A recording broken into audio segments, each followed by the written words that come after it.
Okay, I am live. I don't know if anybody's coming, but I'm here. I can always just do a short stream if nobody shows up. Wonder what's going on because nobody is here and nobody's really here watching either. Uh-oh. I've got it. There we go. Got rid of that. Okay, I don't know where Bob is. He didn't answer when I sent him a link. And actually, nobody answered when I sent out links. Maybe I'm being shunned. Yeah, I know Vibes is on. He kind of like goes all over the place, so I never know when he's going to go. So, but I don't know where Bob and Ed and everybody is. But I'm not going to worry about it. I'm working on a drawing of a puppy for somebody. It doesn't look like much yet. Like this is too splotchy looking in through here, but like I said, I'm in the process and I'll smooth it out as I go. Hey, Scuba Steve. So, what's up with everybody else? I'm just going to work on this drawing tonight. And like I say, if nobody else comes in, then I'll just make it a short stream.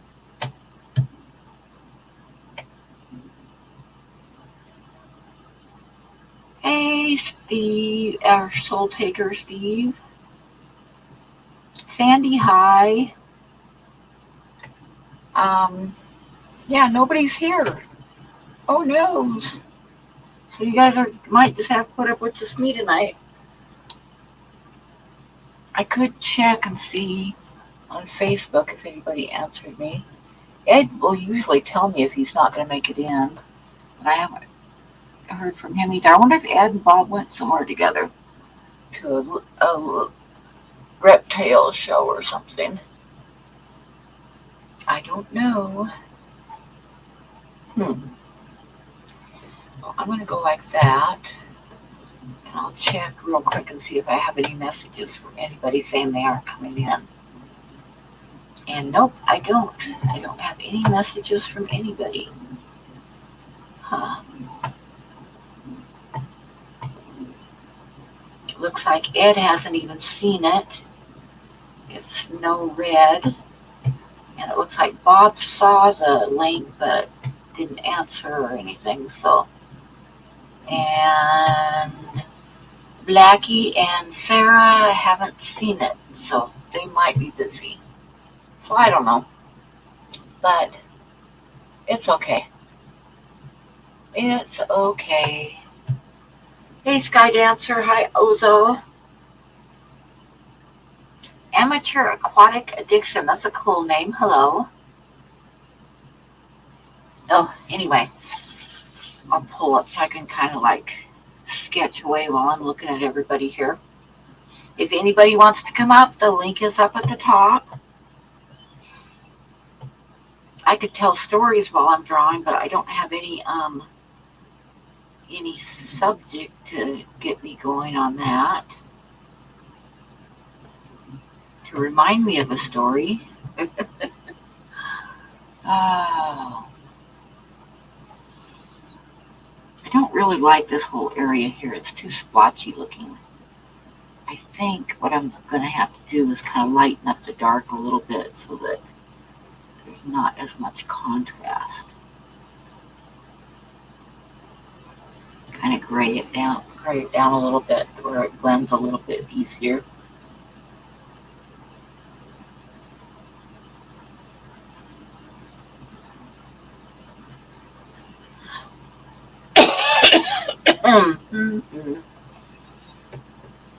So if anybody has a subject they want to talk about, throw it out there and we can talk while I'm working.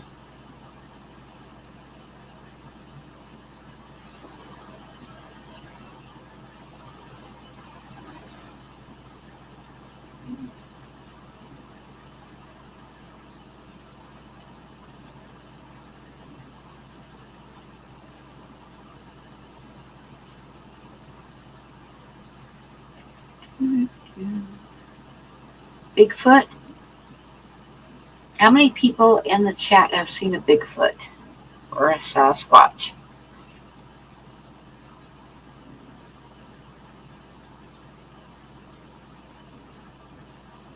Big Shrimpin, aka Steve C. Hello. I know some people are probably rolling their eyes because there's plenty of people that absolutely think you're crazy if you say you've seen a Bigfoot. So it's just one of those things.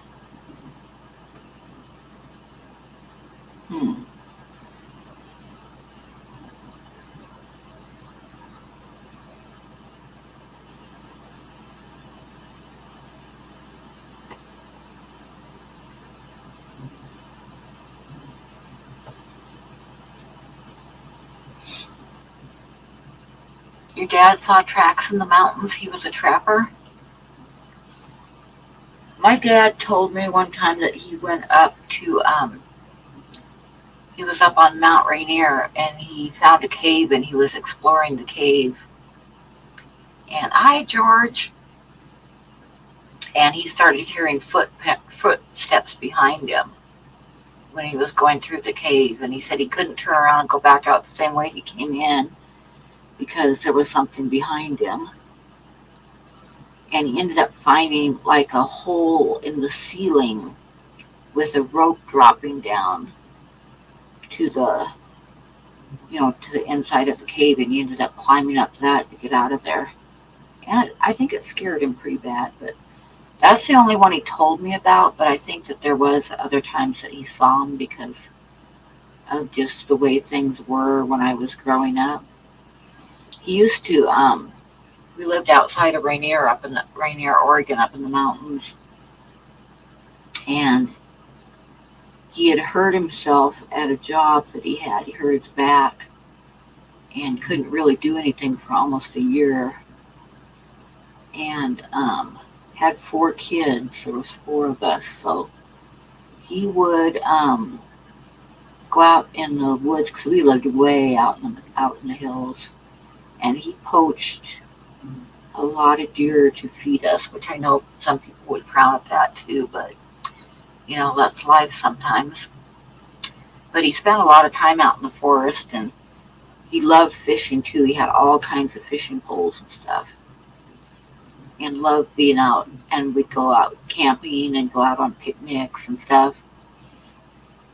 And then all of a sudden he just we packed up and moved into town,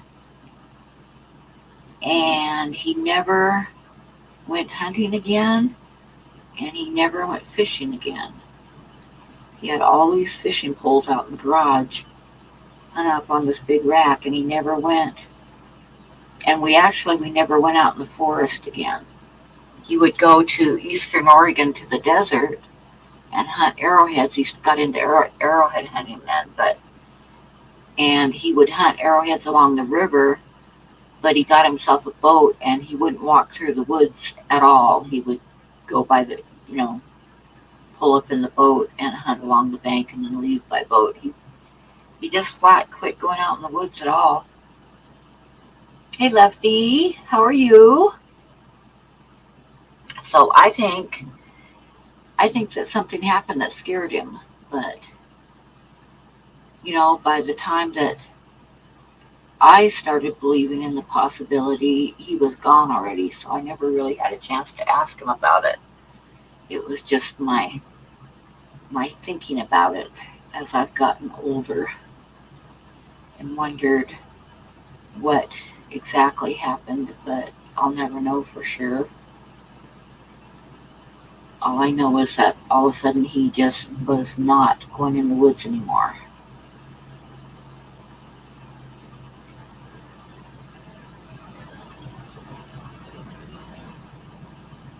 And then, of course, I saw a big guy myself one night in the middle of the night coming home in the middle of a snowstorm, but everybody's heard about that.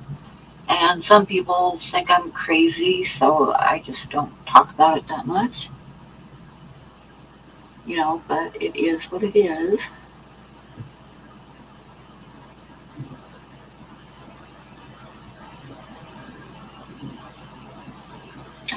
neighbors. I got neighbors with really noisy cars. I mean, all around me, it seems like everybody has like a really noisy car.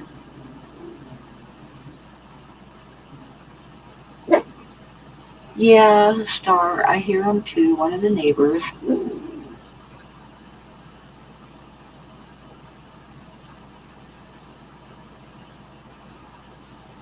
But it is cold, cold, cold.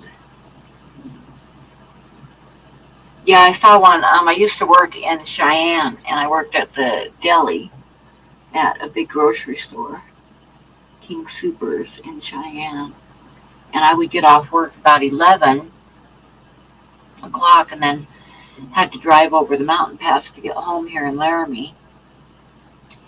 This is a friend's dog. It's a commission. So, but anyway, yeah, I had to drive home. Like, I'd get off at like between 11 and 12, and then it was about an hour's drive home. And in the wintertime, sometimes it would take me more than an hour to get home by a long shot. But if the road was closed, which the freeway, and when it gets real bad, they'll close the freeway. And if the freeway is closed, then the store would pay for a hotel room for me for the night, spend the night. So I always had extra clothes with me. But if it wasn't closed, then I would drive home. And I made many a trip that the road should have been closed but wasn't. So, yeah. But, so one night I got off work and there was a bad snowstorm, but they hadn't closed the road yet. So I was driving home and I got on the freeway. Yeah, it's one of the neighbors. Hush. Oh, you silly dog. Quit. Anyway, what was I saying? Oh, I was driving home on the freeway and it was snowing like blizzard conditions, like really bad. And this truck went flying by me and almost ran me off the road because, like a semi truck, because it was like halfway over in my lane and going 100 miles an hour with snow blowing around it. Just about ran me off the road. So I thought, fuck this shit. I'm going to take the back roads home. Now, the thing about the back road between here and Cheyenne is it doesn't get plowed. So you don't have the traffic, but the snow plows never touch it. So it was an interesting drive home. And about halfway home, Dixie Cryptid, that's one of my favorite channels. I like that one. But about halfway home, on the road, it's like rural and farms spread out. And then you get up to, hey, Blackie, I'm all by myself. So if you wanted to come in, I would love it. He says he's not far away. But anyway, so there's a state park. It's Kurt Gowdy State Park. And there's a bunch of cabins and stuff in the hills around that. But once you hit Kurt Gowdy, which is about halfway, you've got another 20 miles to go. That's through the National Forest. And there's no houses or anything in the National Forest, of course. And there's a blockade that they'll like close that road at Kurt Gowdy from, so you can't get through the National Forest because there's nothing there and there's no snowplows ever touch it. So they'll close it a lot of times. But I was watching because I checked on my phone and the freeway was closed by the time I got to Kurt Gowdy. But Kurt Gowdy wasn't closed yet. And I didn't want to turn around and go back to Cheyenne because it had taken me over an hour to get that far because the roads were so bad and I didn't want to turn around and go back. So when I got to Kurt Gowdy, I got out and just like, there was no more tire tracks past that point. So I just got out and locked the hubs in and locked it into 4-wheel drive and sank it gear and just like walked out of there. But it was one of those things where when it's really bad like that, you don't want to stop because if you stop, you're more than likely going to get stuck. So you just keep going slow no matter what. Just keep it going, because if you stop, you're not going to start up again. I'm sure a lot of people in here know that feeling with four-wheel driving. But anyway, so hey, Lady R. Oh, thank you. Thank you much. Yep, just working on the drawing of somebody's puppy. But anyway, so I was just driving real slow and stuff, and I was probably about 10 miles into the national forest. And it was, by that time, it was like 1 o'clock in the morning. And the worst of the snow had slowed down to where it was just a little bit of snow. But it gets so cold here when it snows like that. With a little bit of wind, or a lot of wind that we usually get, it drifts really bad. So the snow was deep in spots and stuff, and I didn't dare stop.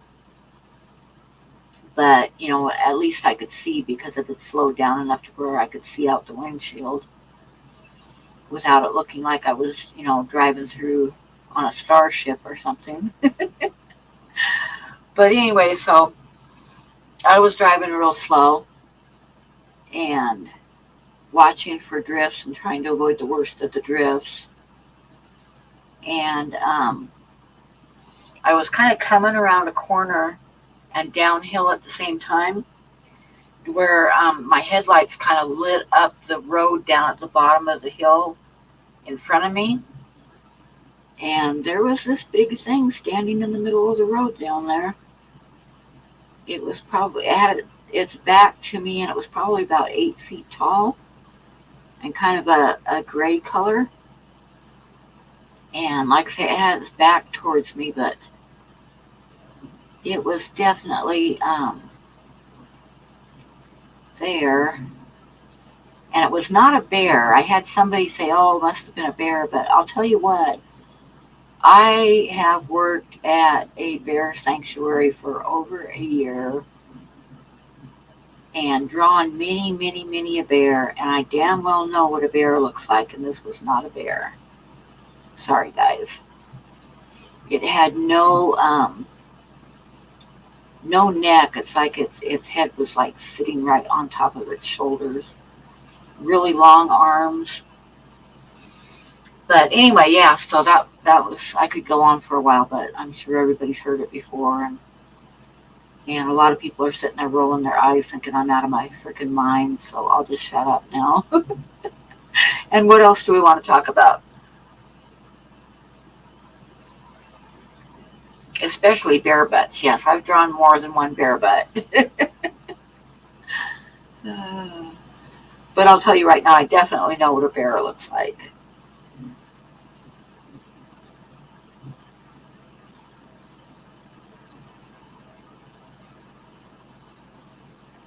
And as far as it being like, somebody said one time, it must have been some guy in a ghillie suit. Well, at 1 o'clock in the morning, in the middle of a snowstorm, in the middle of the national forest, at least 10 miles away from the nearest house or car,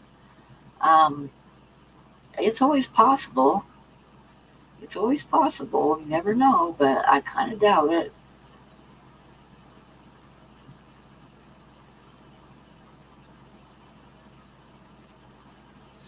I don't really like the nose much, but we'll see how it turns out.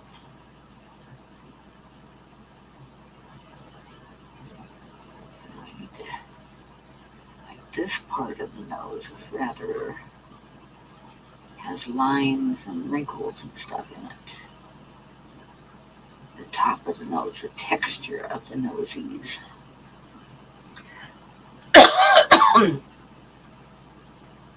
Let's talk about how and why Bob has more than one dildo story. Because Bob's been around before.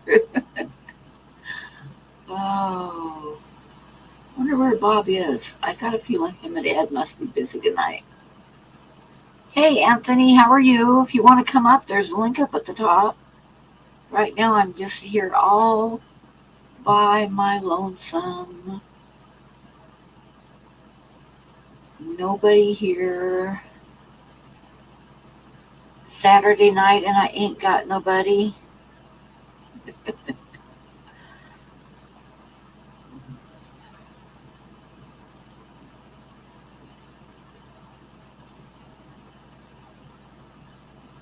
So what else, what other subject can we talk about that will make me sound like I'm freaking crazy? Oh, Dr. Black's going to be here in a minute. Hopefully Scungy's going to come in too.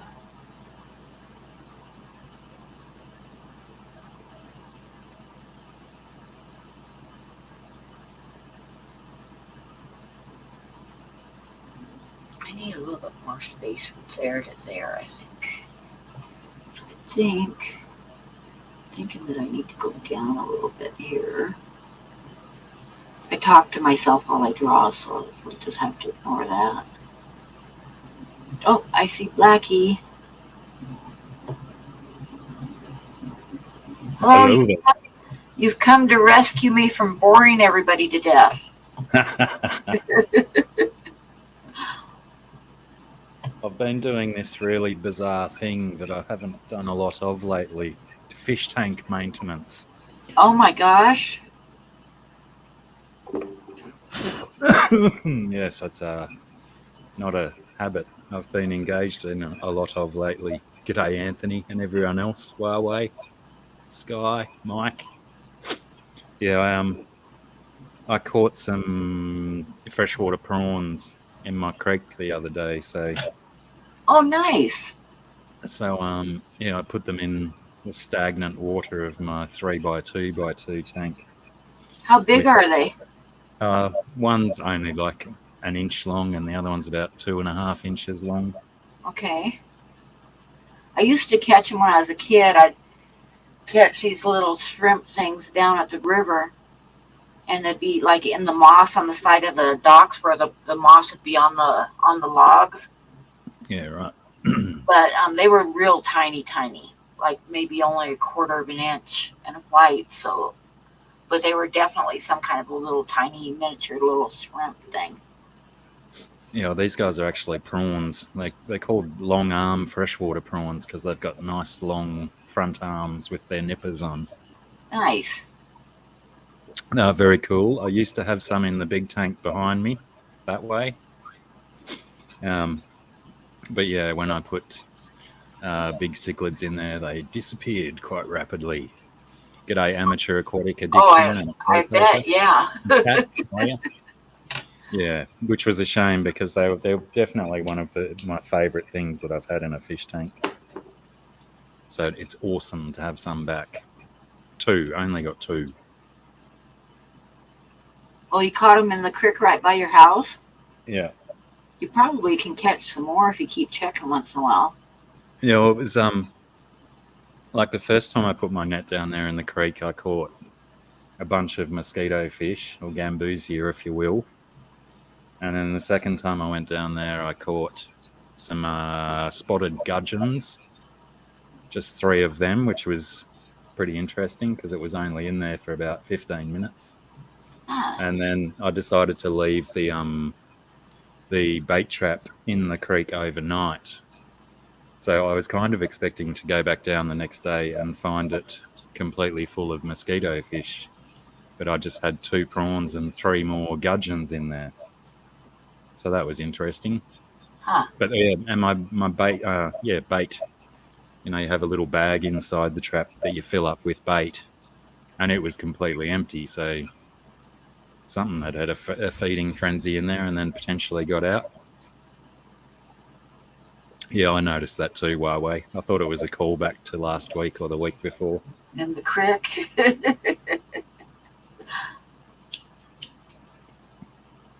So yeah, it's kind of the tank was in a bit of a state. I did have one lone gambusia in there because it was getting mosquito larvae in there. So I popped one of my gambusia in there to clean up the mosquito larvae, and it's survived for a couple of weeks, no worries. So I figured the water that's been in there for a year unfiltered and unmoved was okay. So Yeah, took a gamble and chucked the prawns and the 3 gudgeons in there, and they're all still going great guns. So I topped it up, and cleaned it up a bit. The front wall was basically green, and I was dreading having to use my scraper to scrape it off. But then I've got one of those magnet cleaners sitting on the front of the tank that's always on that tank. Yeah. And I wasn't even thinking to use that, and then I've used that, and it just cleaned the glass perfectly. I didn't even have to scrape one bit. I was very happy with that, because scraping can get a little bit arduous.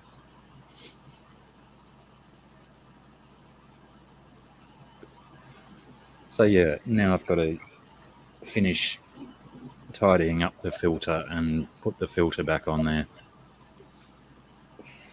Not too bad, Huawei. Not fantastic, but not too bad.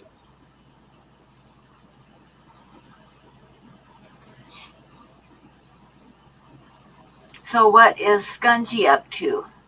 Yeah, she's on her way. She's Good. she's having a slow day, so she's still setting up, I believe we'll call it.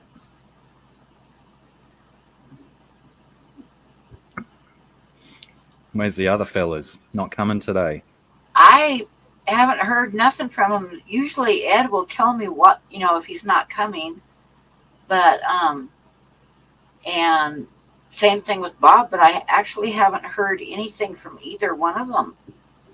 Snubbed. After I sent him a link and stuff, which is kind of unusual. And I'm wondering if maybe they went to a show together or something, like a reptile show or something. Yeah, right.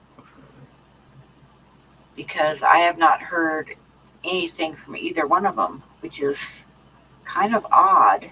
Not even, like Ed will tell me if he's busy or tired or whatever, but I haven't heard anything from him. And Bob will usually give me a thumbs up and show up, but haven't heard anything, so I don't know. Hi, Chew. Maybe they're both mad at me for some reason, do you think? No, I don't think they're capable of madness, are they?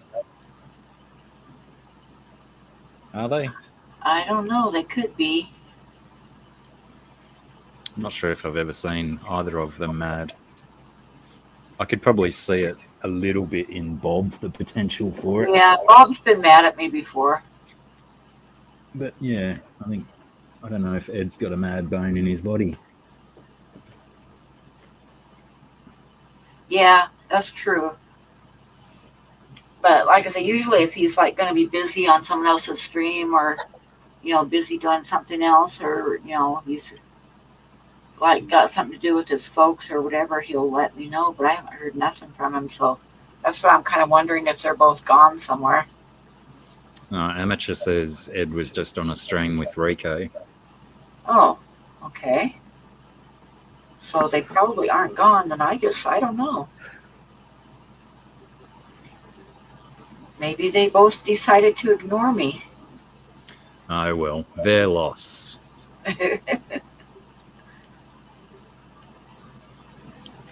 What else have we got going on in the chat? Who did I miss saying hello to? Did I even say hi to Anthony? Oh, hey, bro. Sky Dancer, I think I said hi to you. Kat, I think I said hi to you. Everyone's getting second freebie hellos today. Lady Rorschach is gone. Mike's Aquatics and Things. Oh yeah, I said hi to Mike before. Kat Mackenzie says hello, Blackie. I think you just got a third cat. Hey, GRB. GRB, g'day, mate. Lefty. Whoa, I just made myself giddy scrolling down too fast. Oh, don't do that.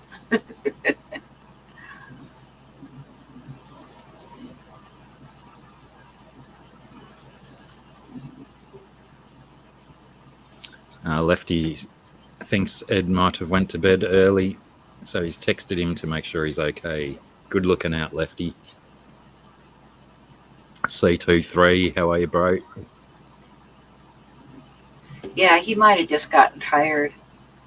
which is, you know, okay too. I don't get mad at anybody for not showing up. It's just kind of like has me wondering because neither one of them showed up.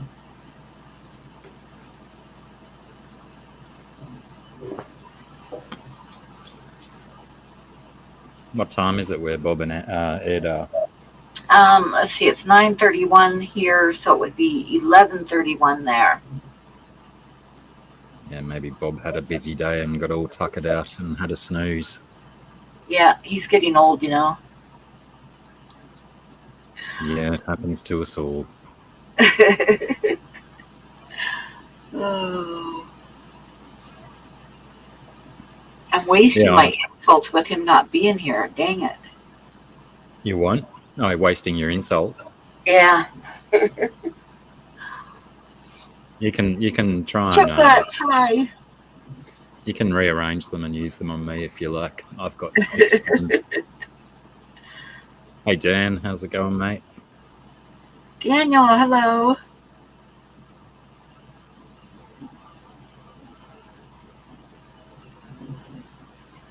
My favorite time that I got Bob mad at me, I need to make a short out of it. Find it and then make a short out of it.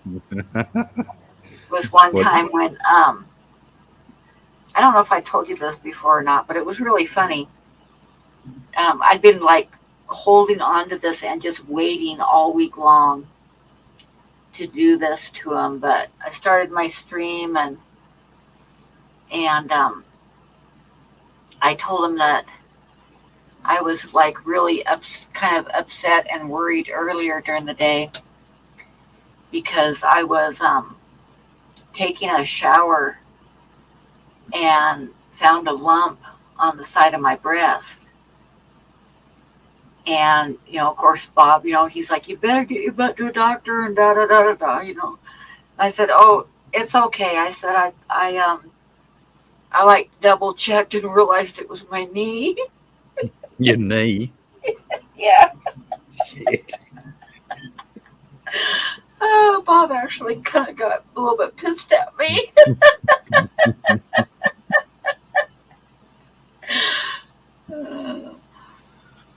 Classic.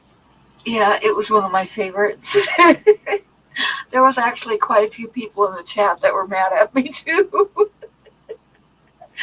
Oh dear.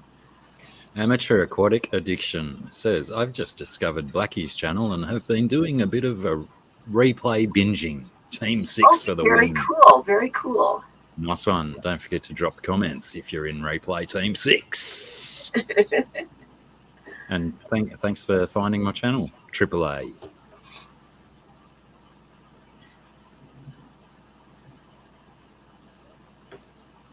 When your aquarium has a breakdown, Amateur Aquatic Addiction comes and tows it away for you. That's what the AAA does, right? Aren't they roadside assistance or something in America? Yeah. Yeah, right. Thought so.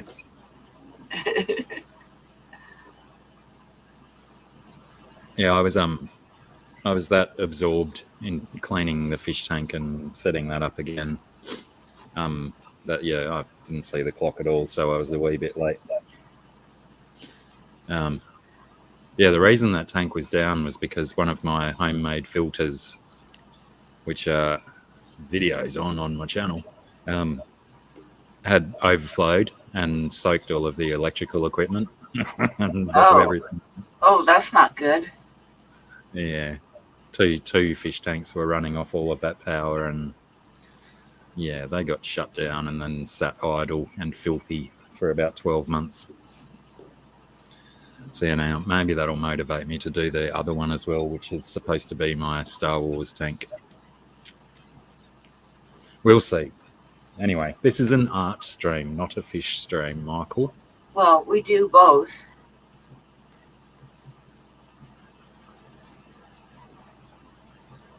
Lefty potentially woke Ed up. He said he would toss some clothes on. Scungy says she's having technical issues at the moment, but she's trying. Oh no. She has a slightly temperamental computer. Oh. I've been there before. Actually, I'm surprised that I've been doing pretty good with not losing my internet because we've got some pretty nasty weather going on right now. Yeah, right. Still, when you having nasty weather last week? Oh yeah, it's been a good week. We've had like today is a classic example. It's been this way for like a week now. We had a high of 19 degrees. That was the Interesting. high, which in Celsius, just a second, I'll tell you. -7, I'm guessing. I don't know, but I can switch right now. It's 16 degrees and dropping, and it doesn't want to switch to Celsius, so who the hell knows? Usually I can click on it and it will switch. Oh, there it goes, -9. Yeah, so anyway, yeah, so and then it's going to get down to in the single digits tonight. I think it's supposed to get down to 4 degrees tonight, which I don't know what that is in Celsius, but I'll tell you right now, it's damn cold. I mean, -9 is cold enough, Yes. but anything beyond that is too cold. I mean, -9 is too cold. Oh, hello, look at this. Hello. Yeah, it's been that cold for a week now. I mean, everything outside is frozen solid. We've had a little bit of snow. Maybe we've got like maybe about 4 inches of snow, but it's not going anywhere because it's so damn cold. It is just so damn cold. Yeah. Yeah, we finally, we're in pretty much the middle of our summer, and we're finally having some warm weather. Yeah. No, That's better than the -30. Yeah, we had probably about 3 weeks ago. We had 2 nights that got down to -30. Jesus. -30. You know how cold that is? And I've got just a couple little heaters in my house, and they won't keep up with -30. And it was so cold, Blackie, that I was like, I made like a blanket fort on my bed. That me and the dogs and cats were like in the blanket fort. And it was so cold that in the morning when I got up, the dog's dish on the kitchen floor, the water dish, was frozen solid. Wow. On the kitchen floor, inside the house, it froze. That is damn cold. Ed, hello. Redbeard. I'm sorry, I was like going to bed and forgot that today was Saturday, and then Lefty said, "Why aren't you on Pam's show?" And I went, "Oh my God!" So yeah, I don't know where Bob is either, but he might not be feeling good. I don't know. He didn't answer me or anything, so I have no idea.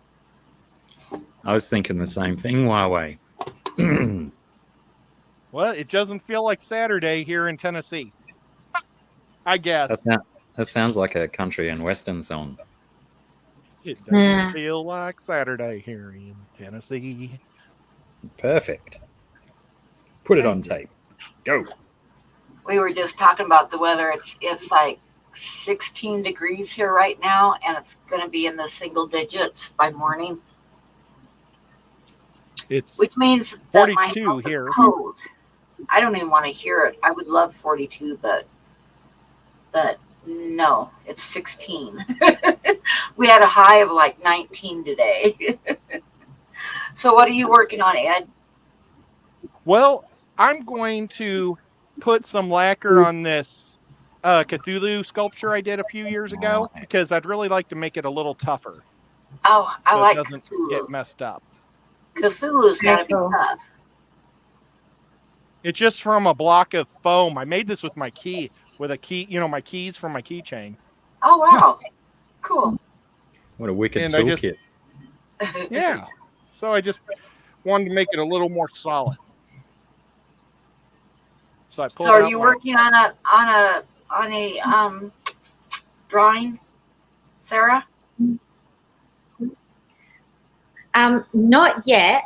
I didn't get out of bed until 11:30 or something this morning.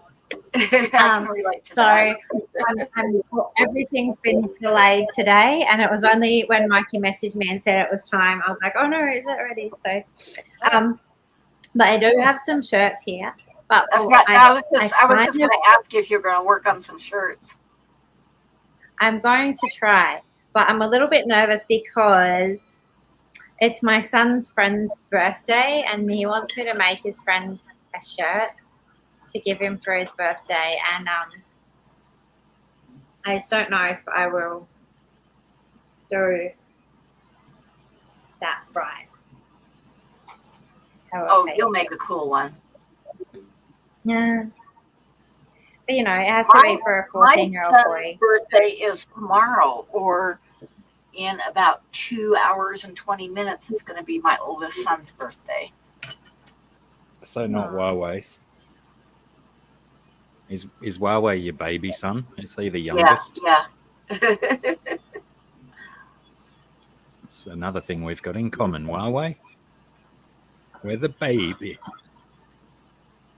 My dad still introduces me to people that way. He's our baby. I'm nearly 50. I'm the baby still. I think my son is like going to be 40 this year. I'm a baby too, and I'm going to be 40 this year. See, I've got kids older than you. That's how old I am. I've got kids older than both of you. My oldest daughter is 46, I believe.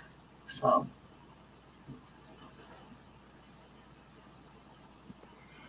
Well, she's not older than me. No. Or me. I'm older than both of you, though. Ed C23, or Clarence, as I like to call him, asks you, do you want to see the Bills or the Bengals next week? I want to see the Bengals because then it'll be an Arrowhead.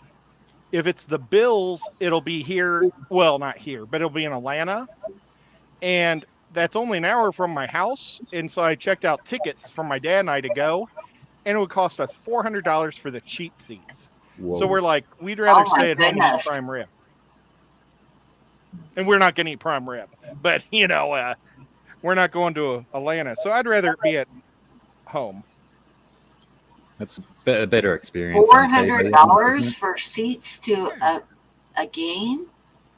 Seriously, $400? Well, it's $200 a seat for the cheap seats. But I'd have to buy one for my dad. That's for the cheap seats? Nope. I mean, I like prices have gone up quite a bit. I like some sports, but there's no way I could justify paying that sort of money just to go and watch sports that you can watch on the television. Kidding. Yeah, I concur. There's no way. Hello, Aqua Garden Zen. Hello. When I would get the seats for free from work, totally different Bob. story. Bob is in the chat. Why aren't you up here, Bob?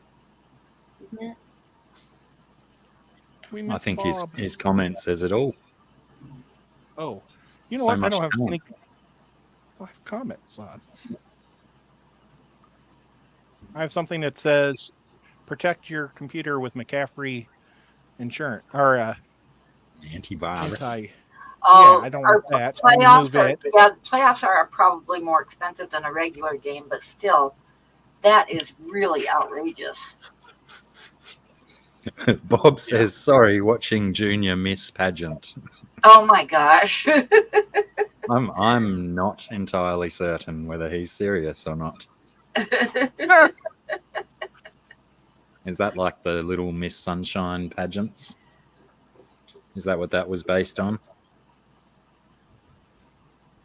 Ooh, I can't.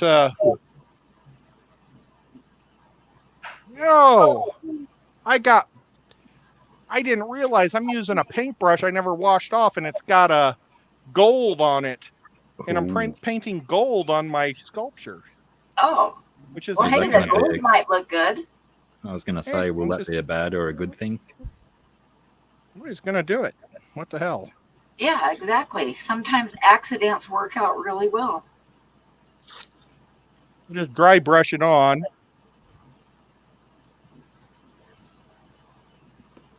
It actually does look kind of neat. Excellent. Nothing wrong with a little bit of gold gilding on a Cthulhu. Right. Well, that's not good. Tennessee's version of Miss Drumsticks, says Bob. Prostitutes. Shit.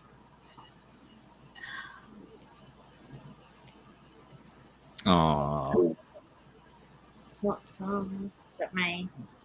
yeah. Well, man, I haven't seen your hair down for so long. It's because it's got too long. I need to like chop off the ends of it. It's really annoying. You know, just I'll bring it up to like mid chest height. Must be a long time since you've had any hair cutting. I think I can remember seeing you trim some split ends off and stuff months and months and months ago. Yeah, I've trimmed some split ends occasionally. But I haven't got like actually cut any length of it in many years.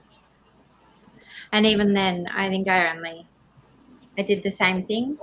I think because it gets like it's like down to hips kind of now, so bring it up to just a more manageable length. I wish I had that problem. I need to stand in front of the mirror and chop my hair off again too. It's getting too long. Well, the thing is, it grows long, but over the last few years, it's gone very thin. I have Very about what? half as much thin. I have about half as much hair as I used to have. You know, I think they say that women's hair gets thicker when they're pregnant. Well, yeah, I mean, definitely. But then you can have like postpartum hair loss, and you lose. Because I was like, I would just have a baby and get thick hair again. I think it just depends because the last time I was pregnant, used to have like really super curly hair, and then after I got pregnant the last time, my hair's not quite as curly as it used to be. So I think Did that make you mad or sad? It's fine with me. I don't care. It's still got a lot of wavy and body and stuff to it. So, and the curls can be a pain in the ass. So I don't mind it not being as curly. Kat says From my everything is thick when you're pregnant. Well, from my experience with women, it seems like the ones with straight hair want curly hair, and the ones with curly hair want straight hair. Yeah, people used to like say, "Oh, it's so nice to have curly hair," but they don't realize it doesn't curl like how you want it to. It curls however it wants to, which can be different every single day. Yeah, You know, that's so my world. G'day, Larry D. Larry! so it's not like you have this perfectly curled hair. It's just kind of a lot of times it just looks like totally wild, like you just climbed out of bed. So yeah. I used to take this one girl when it get humid, her hair would go and curl all up every time it got humid. That's mine. Yeah. I get like nice little ringlets and stuff when it's humid or when it's raining. I like those guys. Nice. When I was younger, I got quickly sick of being told by older ladies, "Oh, you know how much it would cost me to have hair like that in a salon." Yeah, when I was little, my mom used to like just kind of like curl it around her, brush it around her fingers, and make like little Shirley Temple ringlets out of my hair. I've got a great niece, and she's got the most amazing ringlety curly hair. It's absolutely, I mean, it looks like it's been done in a salon. It's so perfectly ringlety. You know, she's only what is she? 2, I think, 2 years old. Yeah. And this head full of Shirley Temple curls. It's crazy. Yeah, that's the way my hair used to be. But the problem was that I started getting like really bad headaches, and it was because my hair is so thick that it was like pulling on my scalp and making me get headaches. So Yeah, right. Wow. So I ended up getting it all chopped off. G'day, Moonstone. Long time no see. Mooney, hi. Hey, Moon. Is Patrick's here Dragon too? Lair, hello. The man. The legend. This is actually coming out surprisingly better than I thought it would. I like the kinda like gold the- on it. I like the gold that- on it. The shimmering nice and gold is subtle. bizarre. Yeah, it's Yeah, subtle. it looks good. I like it. And the stuff that kind of looks bluish, that's going to dry because that's the polyurethane I put on it to thicken it Yeah. up and make it harder. Because like this top corner, see how it's broken?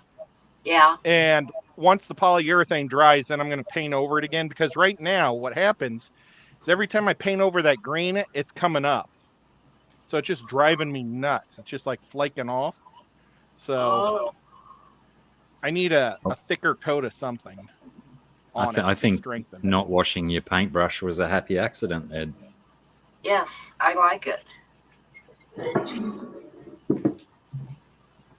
I don't remember. It was the same color pretty much as the paintbrush, so I didn't realize it was covered in gold paint.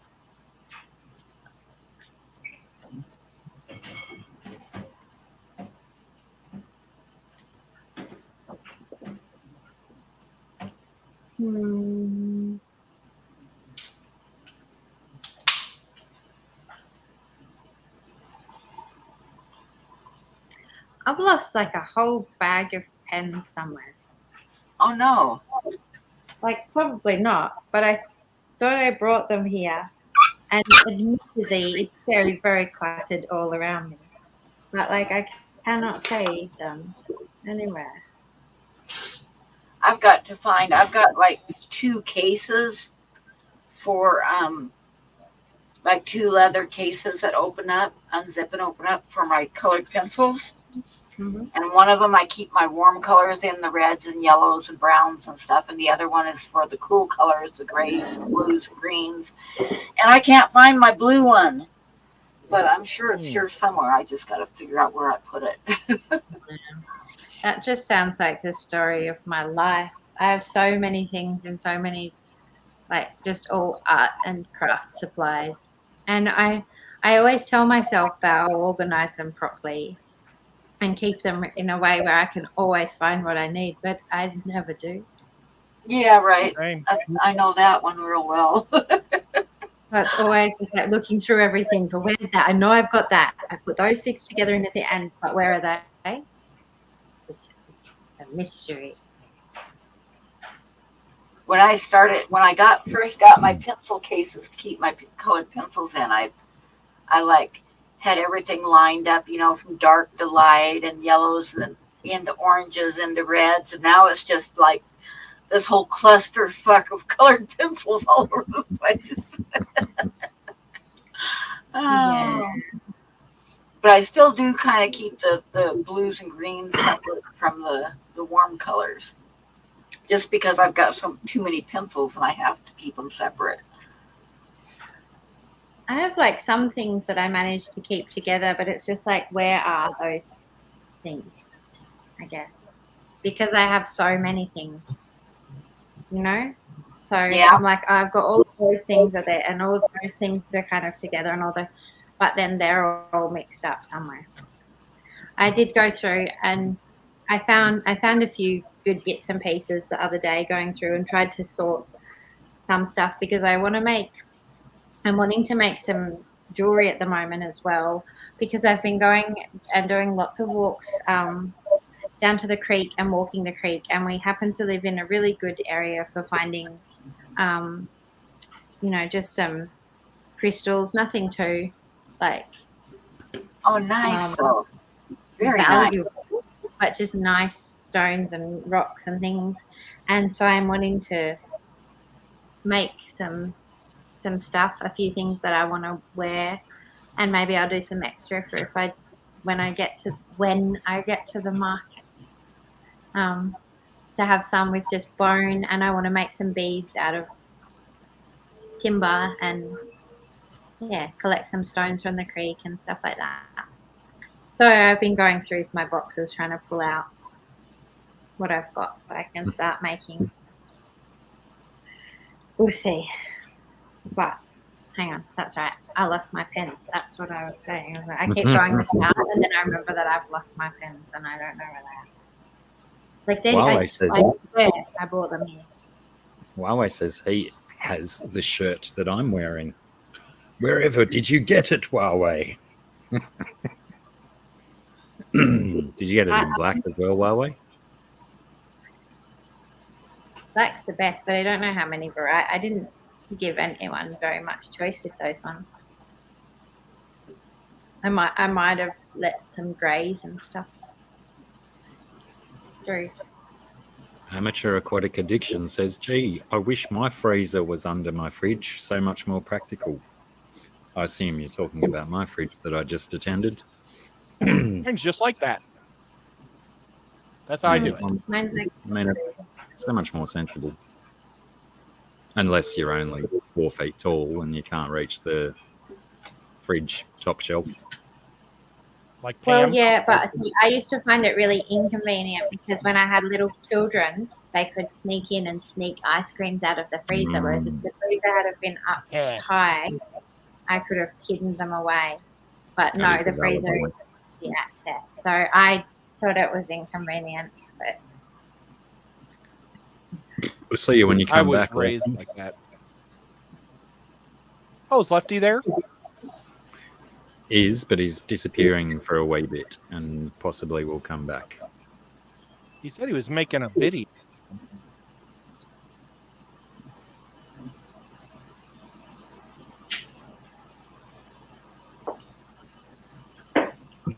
oh, hi. It's funny because now when I go on the stream, she gets really excited about coming up at the desk.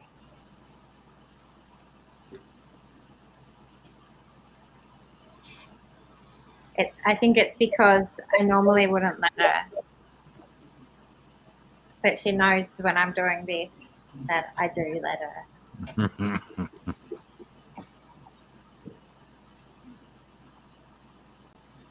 Bob says, that reminds me about the little person date Ed had. Yeah. What reminded him of that? I don't know. He just likes Someone to hear who's it not because tall he's enough mean. to reach the top of the Gotcha. Yeah. I found That my poor girl. It is a good story, though. Has it been told on a stream before? Because I'm unfamiliar with this story and potentially I should. Ed needs to tell you about his date with the little person. Well, I don't know how good I'll tell it tonight, but if you want me to tell it. Yes. But I set up 2 of my friends and they ended up getting married, okay? And so she wanted to make sure that she would help me get set up, the girl from the marriage. So she set me up with a friend of a friend, because she was like a bank manager, and one of the girls at the bank was like, oh, I've got a friend that she doesn't have a guy and all this. And so they gave me her phone number and I said, yeah, I'll take her out, whatever. But the week before I had been hit in hockey because I was a hockey coach and I blew the whistle and one of the freshmen came in and hit me in the knee and tore my cartilage in my leg. So I had a cast from the bottom of my foot all the way up to my hip. And I was having surgery the day after this date. And I called her and I said, I'm having surgery on Monday. So maybe we could set this date up like in 4 weeks or something when I recover. And she was like, oh no, let's just go before the surgery. It's like, okay. So I go and I pick her up, and they didn't tell me she was a midget or a dwarf. So, and I don't have a problem with small people, but she had a beehive haircut like Marge Simpson to make her look a foot taller. And I'm 6'2", and she was like 4 foot, so, but half of her foot was a hair. And I take her and I said, what movie would you like to see? I'll take you to whatever. Well, first we went to I took her out to eat, and we went, or no, I took her to the movie first, because if you take a blind date to the movie first, then if you have nothing to talk about at the dinner, you can talk about the movie. Sensible. So we went to the movies and we saw that Titanic movie. And I did not want to see Titanic, because that's what year this happened. So we saw Titanic, and I had bought the 2 pops and the popcorn, but I'm also on my monkey sticks. So I said, could you pick the seat and take the pops, so at least I can hold just a popcorn and a monkey stick in each hand. And she picked the seat at the very top. So I had to hobble up all the stairs all the way up. And then she sat down in the seat. And when I handed her the popcorn, her little feet were at the edge of the popcorn bowl. I thought that was bizarre, And so, oh well. And so then I didn't enjoy the movie. I hated the movie because it's not my type of movie. But then we go out to eat, and she read the Brett Hull biography book. And this is a thick book about this thick. She read it overnight because she knew that I was a hockey coach. So all she wanted to do was talk about Brett Hull. And Brett Hull is like a cherry picker. I don't know if you know what a cherry picker is. He's a guy that he gets all of his offense because he just stands on one side of the court and waits for the rink and waits for the puck to pass him, and then he shoots. He doesn't play defense, and I'm a defensive oriented guy, so I'm not a Brett Hull fan. But so we talked about Brett Hull for a long time, and I said, well, we better get going. So I took her home, and she's begging me to come into her house. She was like, oh, my mom's a photographer and my dad's an artist, and you got to come see all their art on the wall since you're into that stuff. And I was like, oh, I don't know. Well, I come in, and she said, surprise, she had her grandma waiting inside and had baked me a pie. So I had to sit at the dinner table for 3 hours and eat pie with her grandma and her. And I'm just being polite, So I finally said, I got surgery in less than 12 hours. I really need to get home. And I got out of there. And it's a lot better when I'm able to walk around and do stuff. But I get into my car, and I drove. And my friend, Chris, she lives in the city, so she doesn't have a parking spot. So I just drove into her front lawn. And she came running out, and she was all excited. And she said, oh, I heard the date went so well. And I was like, oh, my gosh, you didn't tell me she was a small person with a giant haircut. And, yeah, oh, well. So I was a jerk, and I told her, just tell her I died in surgery, And I remember I said, tell her that I died in surgery, or they turned me gay in surgery, or something like that. And but she said she'd take care of it. But she also, she could have worn normal clothes, because it's in the middle of June, so it's 105 degrees out. I wore a t-shirt, and I don't know what I wore on the bottom because I had a cast on. But she wore a dress that had ruffles that went up to her chin like this, and had ruffles around her hands and around her feet, and it had giant flowers. It was like she was dressed for Easter in 1980 or 1919 or something. It's like It was a rough day, but it was like I can't date a girl that has a haircut like Aunt B, like my grandma or something. Just that's not, and it was On- weird because I was more hung up on the hair than her height. The height didn't really bother me. It's just her old lady style just really killed me. I wonder, Isn't is it that her terrible? standard? It might be her standard first date dress. Well, I don't know if the poor girl had ever been on a date. Yeah. So then Chris said, "Oh, I'll help." And she was so mad at her friend for not telling her that she was I don't know if you're allowed to say dwarf anymore, but she didn't say small person. So, I mean, but that's not why I didn't. It was just her style. Dude, I cannot date a girl with a beehive haircut. I can't. I draw the line. I think I would have been out at the roughs. When I dated the New Jersey girl for a while, when we went to her sister's wedding, she did her hair up like Peg from Married with Children. She put all of her hair on her head, and I was like, "Oh yeah, that looks really good." But I guess it's called New Jersey hair or something. So, oh well. That's the only two times I've had to deal with big hair, and I was totally nice at the wedding. I was nice at the blind date. I was very nice. And oh well. I would imagine that you'd be nothing but nice, Ed. Yeah, but then I was a jerk because I didn't want to ever date her again. These things happen. Not everyone's meant for everyone. I don't know. And look, I'm still not married, so I've said no to a lot of girls, tall and small.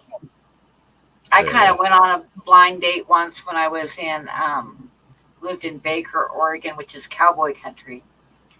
And my neighbors wanted to fix me up with this guy that they knew. I was like 20 years old, I think, at the time, but he was a cowboy. And we went on a double date. So, but my favorite part of it was I was in the front seat with him, and my neighbors were in the back seat, right? So we're going down the road, and the neighbor lady, not too subtly, says, "Boy, it sure is cold." Like she was like trying to get him to put his arm around me, right? So she says, "Boy, it sure is cold." And he said and he like spoke really slow with this huge drawl.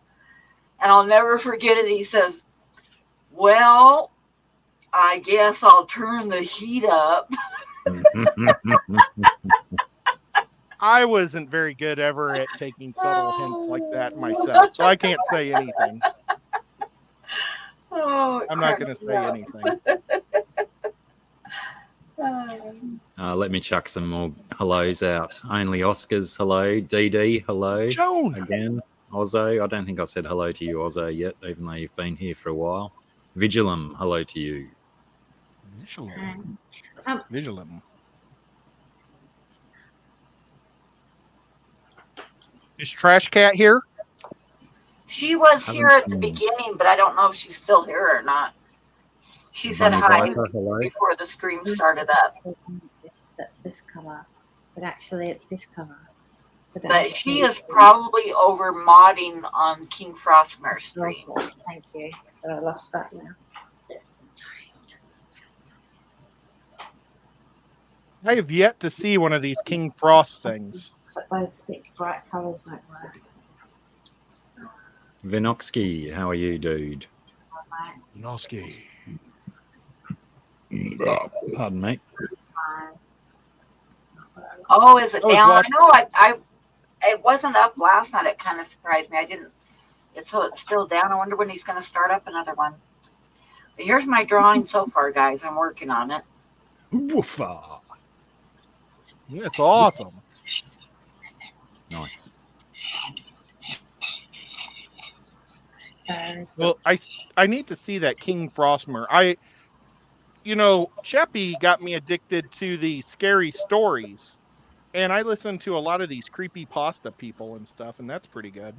So this is his streams are like videos, like ghost home videos. A lot of them, the quality isn't super good because they're older videos. Some of them aren't too bad though, but there'll be people in the stream that complain about the potato cam, but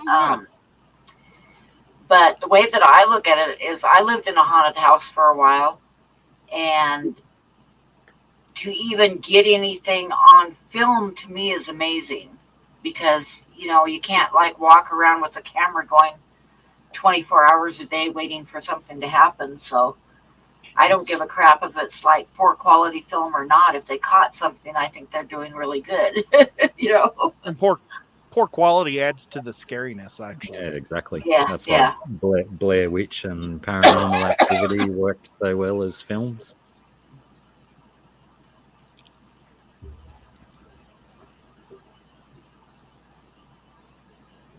I saw that Blair Witch, and there was a fight going on behind me, and I didn't even realize it, between two girls. And the cops came and pulled the girls out, and I was annoyed. I was like, why are there cops here? And it turned out that these two girls were like going at it hardcore. And I was like, man, I wish I would have watched that.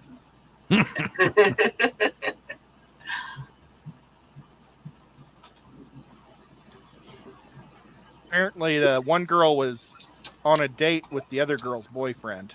And so, it makes sense that girls get mad at the other girl instead of her boyfriend. Oh, yeah. Why don't they beat up the boyfriend instead of beat up the other girl? I don't get it.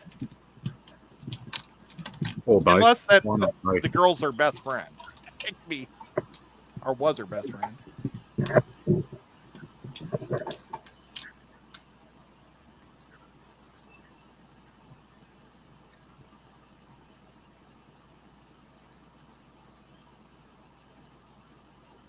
Only Oscar says this house has someone walking around. I've seen him on the security cameras. Oh, awesome. On Thursday night stream, I'm going to be making only Oscar's trophy. Now, I didn't very often see anybody when I lived in that house. I'd see like shadow people like walking down the hallway real quick, just real briefly and stuff. But one day, one of my daughters came to get me to go to town with her, and I had a carport, and then you'd sit in the carport and look up at the living room windows. And we went out to the car and got, I locked up the house, and we got in her car, and she just turned the key over on the car, and I looked up and watched a man walk across the front of my living room windows. And like from one window, then across the next window. And I'm just like, I didn't say nothing. My daughter looked at me and she didn't say a word. We got down the road a little bit and she looked at me and she says, "You saw that, right?" I was like, "Yeah, I saw that." It's better not to acknowledge it. Yep. I tried not to acknowledge stuff, because I think if you acknowledge it, it's going to happen more often. Like, maybe I'm wrong, but I think it gives them more power if you get scared and acknowledge, and you know what I mean? More confidence. Yeah, I don't know. What if they're just trying to reach out for help and you're ignoring them? Might that make them more powerful as well? Yeah, I can't do anything. I can't help them. Yeah, I don't think any of them were reaching out for help. They were just there. There was like a poltergeist in the kitchen that was always playing tricks, but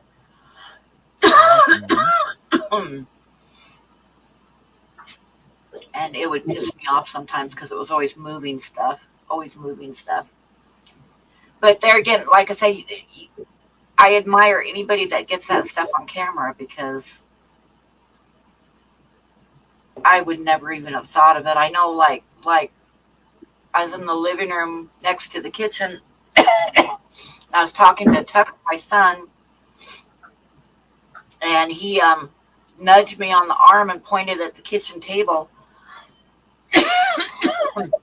And the salt shaker on the kitchen table, like, tipped up on end, to like, see if I can show it here underneath the camera. Like, here's the salt shaker on the table, and it like tipped up like this, and like hung there for a minute, and then it went back and just kind of rocked back and forth until it stopped in place. And I mean, how do you catch something like that on camera unless you like are glued to your camera all the time?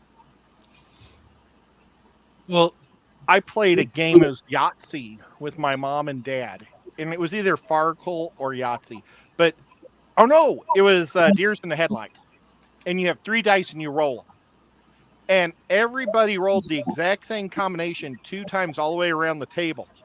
Oh, wow. And I said, do you notice that we've rolled the exact same thing every time? And then I rolled it, and I swear to God, the dice went on its point. Now, they did have like squared off corners, so they weren't like perfect, but it's the only time it's ever done that where the dice was like a diamond. Oh, wow. And my mom and dad, I don't think they have good enough hearing, so they didn't really, they were like, oh, look at how funny that looks. And it's like, yeah, that's creepy if you just thought about what I just said. You know? Yep. Oh, that was creepy. And then I just shut up for the rest of the night. Hello, Skitty Nona. But I'd have stuff disappear in the kitchen all the time. I mean, it'd get moved to weird places. Or like I remember one time me and my daughter came in from riding bike, and I set my phone on the table and went back to the bathroom. When I came out, my phone was gone. And her and I like retraced my steps and like checked on every surface imaginable, and no phone. And we were standing back in the kitchen by the table, and I said, God damn it, I know I left it right here. And I slapped my hand down on the table, and the phone was there.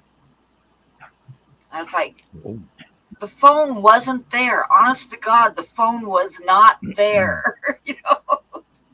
But there it was. My daughter says, what the fuck? Because she'd been looking for my phone too, and there was nothing else on the table. And all of a sudden it was just back again. That's pretty wild. There wasn't even a man there to do a man look. Yeah. Yeah. Another time one of my daughters came to visit, and right off the kitchen was the porch. And I had a table out on the porch too, so she was getting ready to go home, and she had a huge purse with a lot of stuff in it. And we sat down on the porch, and I watched her put her purse down right beside her, right by her feet on the porch. And we visited for a few more minutes, and then she went to go, and her purse was gone. And we found it back in the kitchen again. Her purse was back in the kitchen. And she had definitely put it down by her feet. I mean, there was absolutely no doubt whatsoever that she had set it by her feet. So stuff like that happened all the time. Or like one day I couldn't find my bank card that I'd left on the kitchen table. I ended up finding it in the china cabinet. For a long time, for like the first month or so, I thought I was going nuts, and it was me. I was like losing my mind, forgetting where I put stuff or putting stuff away in weird places. But you know what changed my mind, Blackie? It's like I was making all these excuses that I was losing my mind for the stuff that was happening. And the other thing that was odd for me was I could not, I am nuts. I am, Bunny. I am nuts. But I couldn't go to sleep at night without the radio being on really loud. I had to have music on all night, which I'd never, ever had that before. But I had to have music on at night or I couldn't sleep, which I figured out later was because the house was noisy at night, and I didn't want to acknowledge it. So instead, I just put the music on loud every night, because kitchen cupboards would open and shut and all kinds of stuff all night long, right? Wow. So I had music playing all night. but I had just gone to bed. I mean, just barely gone to bed and gotten into bed. And I heard the cat come in. And Mario was a little tiny kitten then. And Megan kept him in her room every night because, I mean, he was a little tiny kitten. But I heard purring coming in the door and a cat walking across the floor. Jumped up on the bed, purring. I felt it walk across the bed and lay down on my legs, purring like crazy, and I felt the weight of it on my legs, and I reached down to pet it, and about the time that I touched nothing, it dawned on me that we didn't have an adult cat, and Mario was locked in Megan's bedroom. And there, when I reached down to pet it, there was nothing there. And I jumped out of bed and turned on the lights and like scared the hell out of me, because you can, which I did, you can make excuses for stuff getting moved around. You can make excuses for hearing something or seeing a shadow. You know, you could say, well, my eyes are going buggy or whatever. But you can't make an excuse in your mind for something that you feel. That you feel walking on the bed and you feel it laying against you. So after that, and like I couldn't sleep. I slept with the lights on for about 3 or 4 days. So I finally decided, you know, hell with this shit. It's my house. I'm not going to sit here and have to sleep with my lights on every night. And the cat, I actually got used to the cat because it came around like at least 3 or 4 times a week. And I'd wake up in the morning and I'd hear purring right beside me on the pillow beside me. And when I'd roll over and look, it'd quit and there'd be nothing there. But, you know, I didn't mind the cat. It was friendly. It was always purring. And I'd lay in bed and listen to it play. And I'd listen to it like jump up on the bathroom counter and stuff. And one night I got up to go to the bathroom and I actually saw it. You know, like I saw the cat till I turned the light on. I saw it sitting on the floor.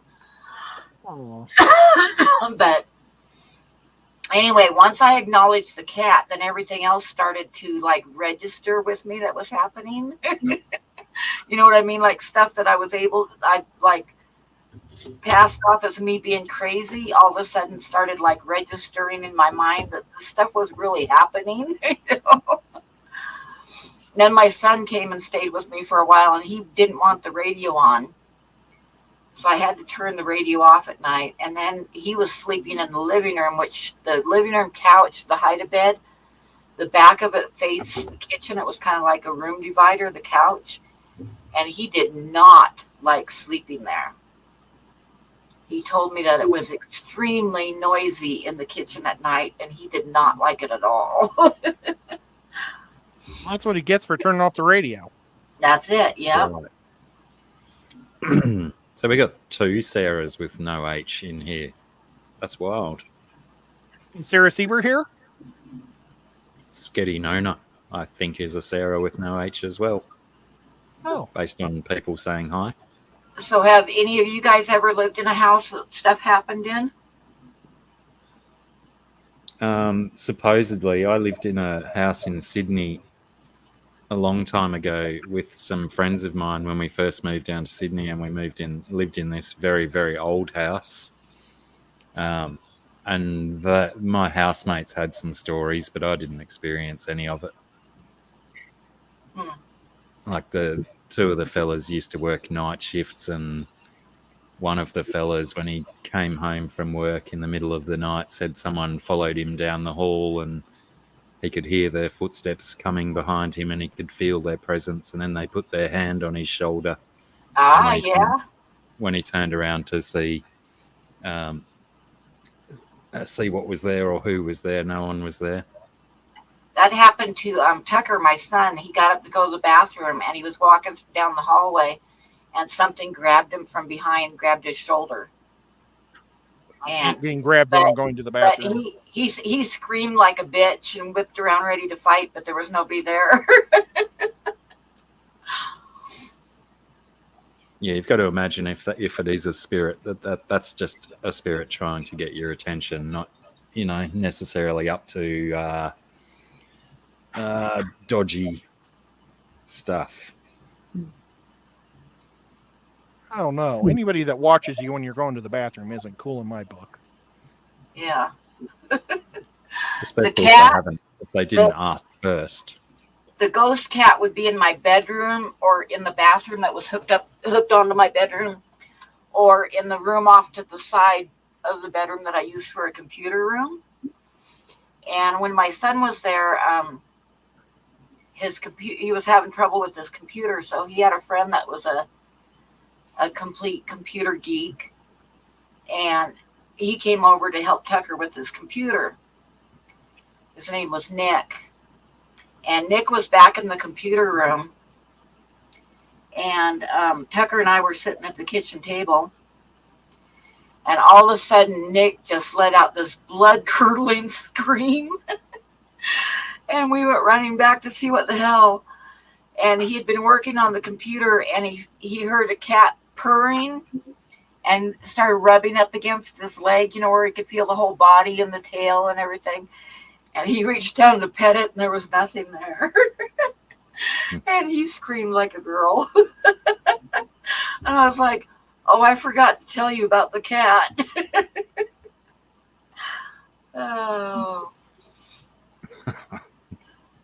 But this was, stuff would happen in that house during the day just as much as at night. Like in the movies and stuff, they always have all this scary stuff happening at night, but stuff happened in the house I lived in would happen during the day just as much as at night. They don't care whether it's dark or not. G'day, new I think local we just- Austin. Oh, hi there. I think they prefer night, or the reason why we notice them at night is because everything's quiet.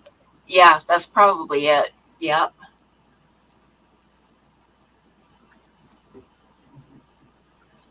You're in a more susceptible state of mind. In the day, you're distracted and busy and focused on things, and then at night, your whole state of mind is different. Yeah, that's probably true too.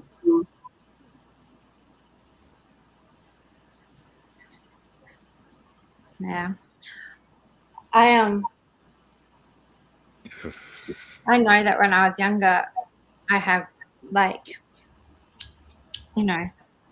experiences, but what's interesting for me is my memory's really shit, and it's I started to think back and I can't remember even a lot of things. I remember once being freaked out and my blanket got pulled off me in the night one night. Oh, that would scare me. Not all the way to the floor, but a considerable distance where there wasn't a weight to it. There was no other people or creatures in the room or anything. I was just there, and it moved so quickly. It just went, and that freaked me out. And I remember sleeping the whole rest of the night, just yeah, in that there's vibes. forcing yourself to sleep. I'm going to force you to sleep and ignore every sound and every other feeling that I can feel, and sleep. G'day, vibes. Hey, good day, y'all. How's it going? Hello, my friend. Nice shirt. Yeah, you like it? I do. I can't help it.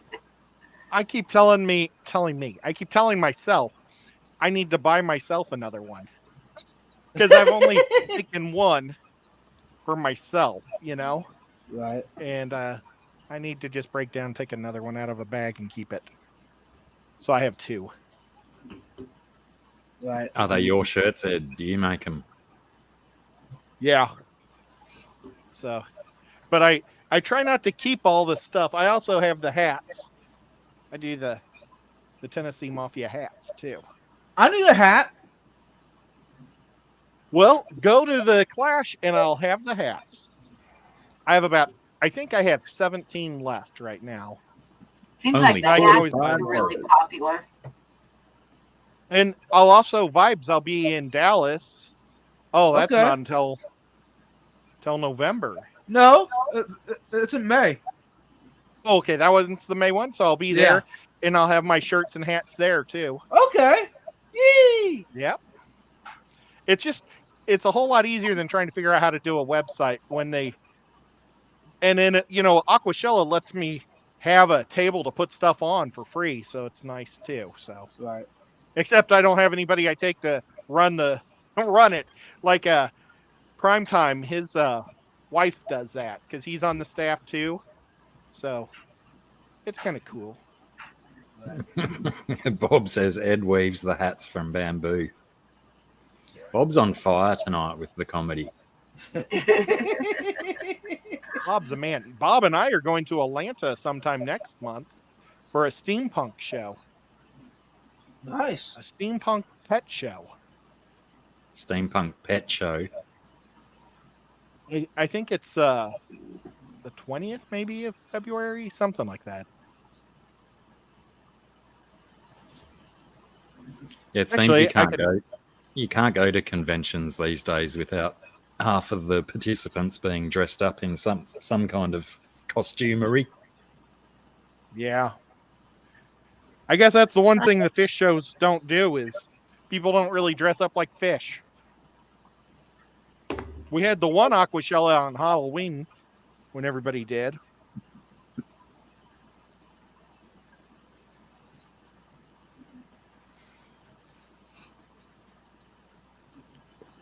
I'm going to go through Bob's text messages and look. Maybe I'll make a bunch of little magnets and try to sell them at Aquashella too. Because I could bring a little magnetic board and put them on there. Just as a way to pay for some extra food. Yeah. Yeah, that's not a bad idea. Well, I mean, those t-shirts, and thank you, Vibes, for buying that. If it wasn't for those t-shirts, I wouldn't have this computer because I saved all that money that I made from the t-shirt sales, and I got this computer. I couldn't believe it. I got it because it was $600. I had about that much saved from all the t-shirts and profits I made. I sold about 150 of them, though. That was pretty awesome. I sold so many. Nice. But this is like a $1,500 computer, but I got it on Black Friday. Nice. So, yeah, I was so happy. Did you have to curb stomp anyone to get it? Well, you know what was weird is it was at Sam's, and I took, I don't know how it works there, but here you take a tag off of the display, and then you take it to the front office, and then they go and get it for you. Well, I took one out and stuck it in my back pocket, and then I called a couple of the guys that are computer geniuses and said, is this a good computer? And they all said yes. So I went back on Friday, and they said they were all sold out. And I said, nuts. And they said, well, wait a minute, you have a piece of paper? And so they took it, and they said, well, it says we have one left. And it turned out they had one computer for each piece of paper. So I got it a week later for the Black Friday sale. It was crazy. I was so happily bizarre. And like the manager was like, man, that's a great deal. It's like, well, I guess they had 10 of these computers at every Sam's because they knew it was a really good deal. So they didn't want to have too many of them to lose money, but I got one. So I was pretty stoked. That's awesome. Well, and I'm not going to do what I did with my old computer because I had a really good computer, but I left it in my fish room for about a year. Like I would just leave it in there between streams, and the battery swelled up. And when that battery swelled up, the keys and everything was popping out. The bottom of the computer was popping out, and it just destroyed that computer. It went so slow after that. I bought a new battery, but Is that from the moisture? I guess in the humidity, because it's just, I mean, it's still sitting here, and I use it as this. It's now the base for this computer. This is my old laptop. It weighs like 14 pounds. It has my Cthulhu on it. But this weighs like 14 pounds, and my new one weighs like 2. It's crazy. That's wild how light they've become. See, it's my same tattoo as my sticker. Oh, Uh-huh.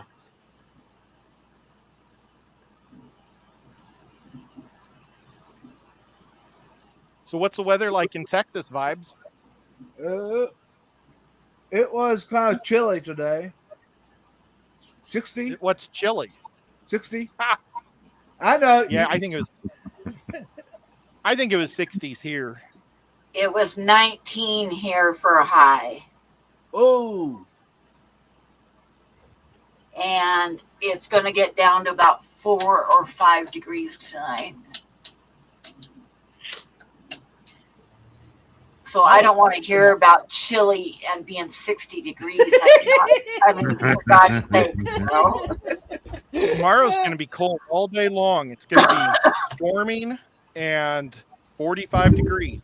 Oh, 46. And it's never going to get below freezing, so we have no problems. Now, Blackie, do you know what temperature it is when I say 46? 46 will be just above, what are we talking? Maybe 3 Celsius, roughly. Oh, wow. I was going to say 11. Just guessing. I have no idea. What? Good grief, you drama. I do struggle with Fahrenheit to Celsius conversions. Well, the problem is they don't like add down together. Mm. You know, the farther you get away from a certain number, like what is it? Is it negative 20 is the same? Negative 40, I think, or 42. I think they match up.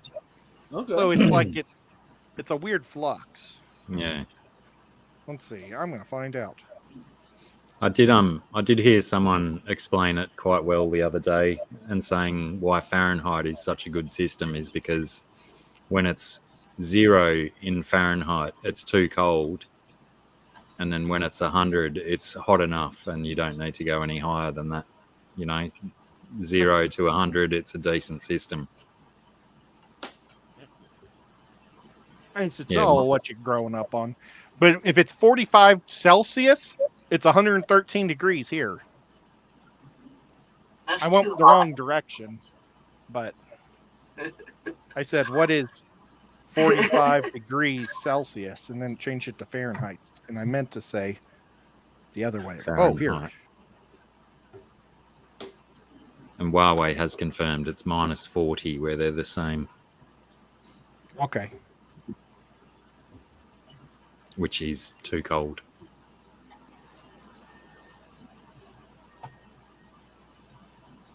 Well, we've had a few days of freezing, so hopefully some of these fleas have got killed off this year. It got super cold for a little stretch, and then it's been pretty nice the rest of this winter.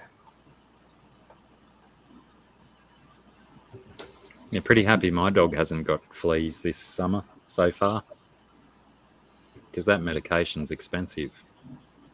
Oh, man, it is. How I keep my dog medicated for fleas and ticks, always. Mostly because if she gets a tick and she gets sick, I'll never be able to afford to stop her from dying. So I'm better off to invest along the way in medication that stops her from getting ticks. Absolutely. Yeah, that makes sense. And it just happens that it's the same one, so she'll never get Right. better. 40 degrees Fahrenheit is 4.4 Celsius. Oh, I was pretty That close. helps. Yeah. Wonder, is there an actual formula to work it out? Or because it's such a There must be. it's such a variable though. Yeah, it's so weird. I'm sure that there is. It just might not be like real simple off the top of your head stuff. Mm. But Yeah, it'd involve some algebra perhaps, Ugh. or some trigonometry. Quadratic equation required to transmute Celsius from Fahrenheit.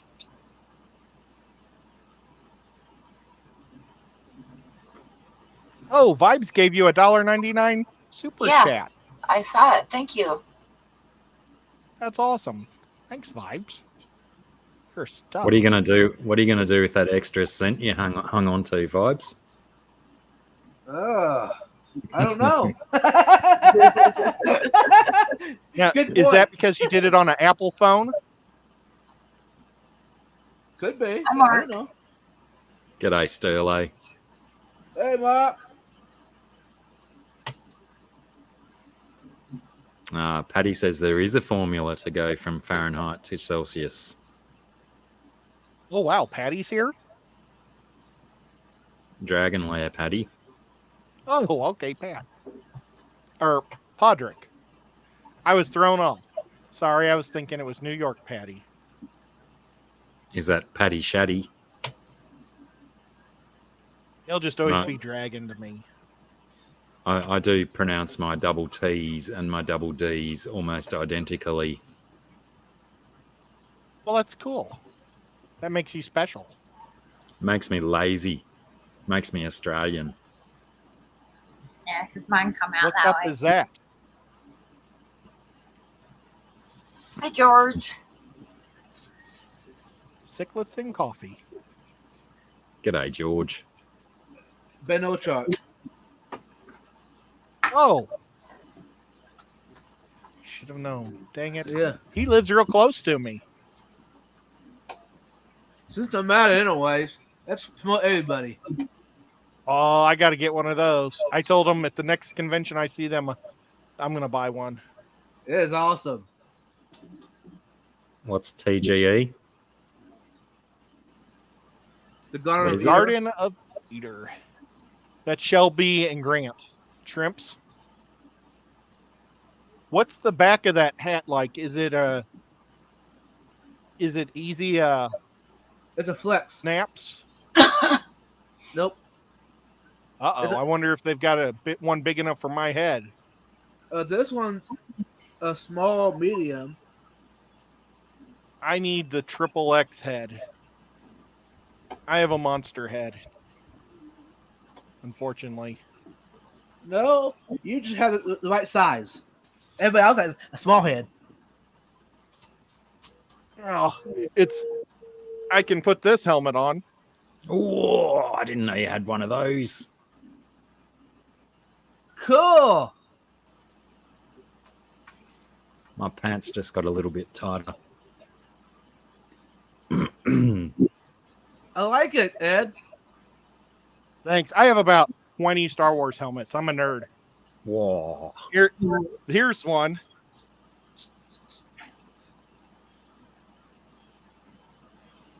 My Boba Excellent. Fett with the body in the cargo hold.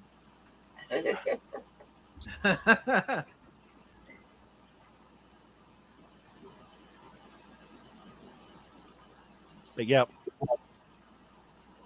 Now I want to see a video of all your Star Wars helmets. Yeah. Well, I just started pulling them out of boxes, and I'm only halfway through. I got a really cool one, the one that does not fit on my head. I'll grab it real quick. I so thought he was not going to remember to take his headphones off then and snag himself and fall over.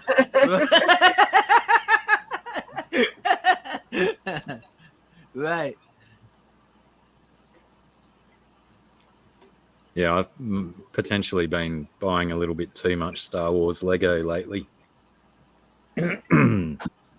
So, where's your collection? Where is it? Yeah. In there. Uh, Up there. So you can almost see some of it when it's brighter. okay. But yeah, I've run out of spaces to sit things in my room. So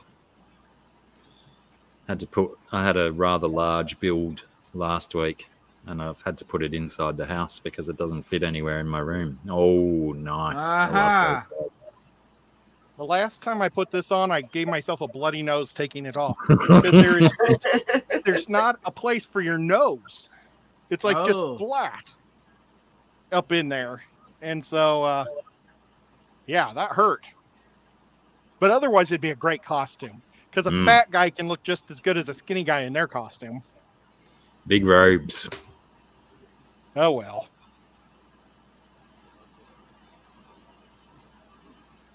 But yeah, I got a few of them out of boxes so far. Yeah, Slave 1 is finished Huawei. It's in there, not displayed properly. I'm working on that. Yeah, my big one I built was the Justifier, Cad Bane's ship. It's huge, Oh, and it's got some amazing engineering in it as well. I made a bit of a mistake when I was building it, and I had to backtrack about an hour and a half's work to correct my mistake. But yeah, it's one of my favourite builds so far. It's a very good ship. Very, I very get cool. that one mixed up with IG-88s all the time. Is Cat Bane's kind of green? He's the And blue guy IG-88 with is red gray? eyes. No, the ship. I mean, I know who Cat Bane is. So I just meant his ship. Is it ship green or is the ship gray? Great. Okay. Then I always get his mixed up. Shall I With go and get it IG-88. and show you all? Yes, Probably. please. One moment, please.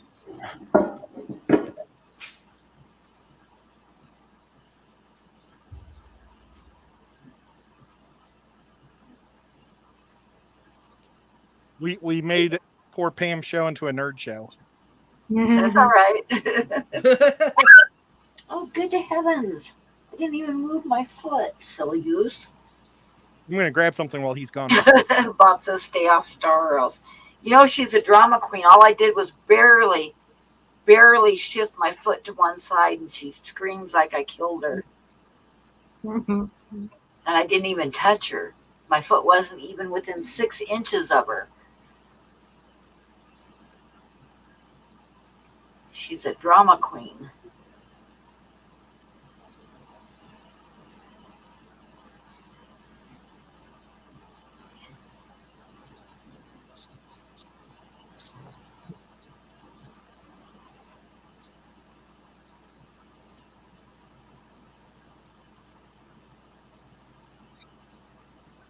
I'm gonna show him my TIE interceptor that doesn't look very good right now, but I need to use a heat gun to redo it because I made it out of foam from a car seat. I cut a car seat up, and it's Darth Vader's, but it's just made out of car foam. Oh, cool. Very cool. Yeah, it's been in a box, so it got all mushed. But you can kind of tell what it was. Yeah. I may have shown that to him a long time ago. I don't know.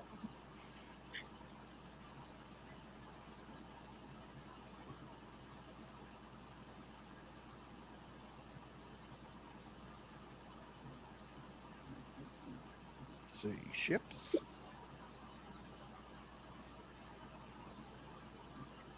But Cat Bane is super cool.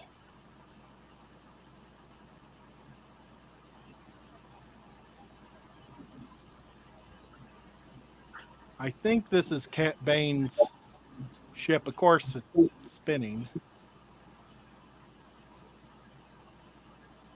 I think that's what Blackie's going to show us here in a minute. But that's a super cool ship. It's a pretty cool machine. Okay, go back to everybody else, Pam. Nobody wants to see me. You're good. I already turned the lights off on the tanks and stuff. Rico had a surprise stream, and I went up on it today, and I did that. And then I went upstairs, had a slice of pie, watched the end of the football game, and then I went to bed. I forgot all about poor Pam.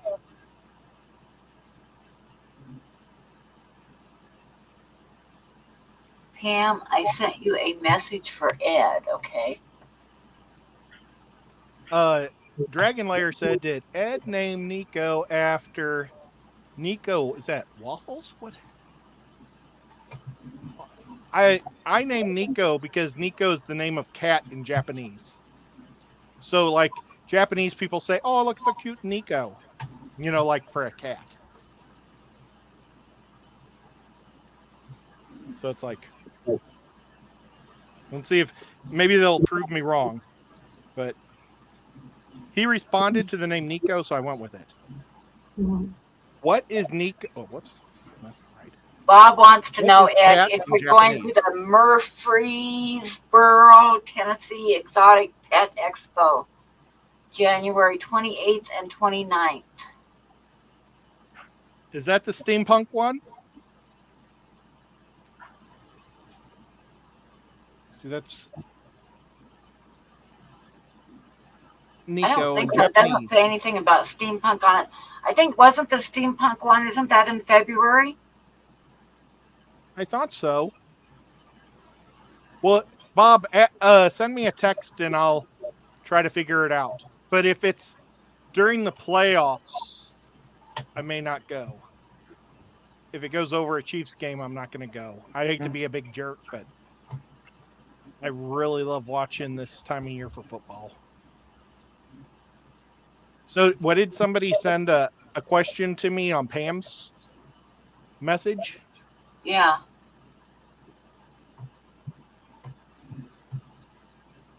Which I don't know why he did that. He could have just messaged you himself. Who was it? Bob. Oh, Bob. Oh, maybe he did and I wasn't paying attention. Well, I don't have a text from him. Maybe he put it in. No, he didn't put it in your stream.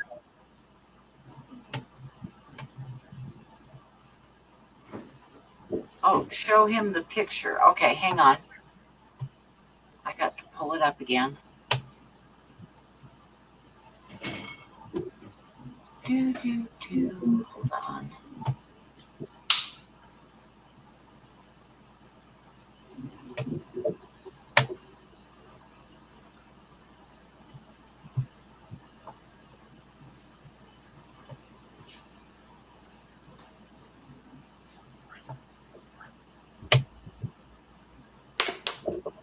There.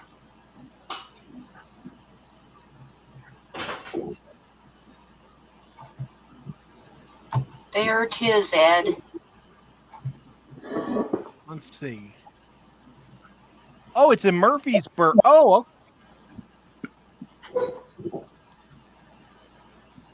I think I should be able to swing that. Oh, wait. Yeah. So that would just be next week.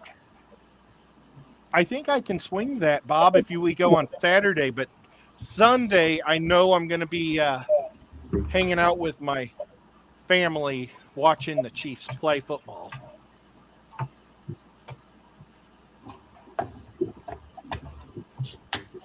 So if Saturday works, I'm down. Oh, did Blackie show us the ship? Not yet.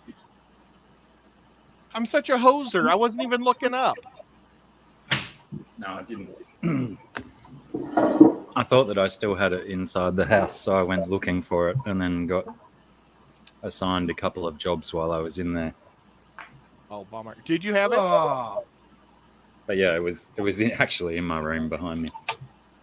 Oh, that looks super cool. That looks a lot better than the thing that I was thinking it was.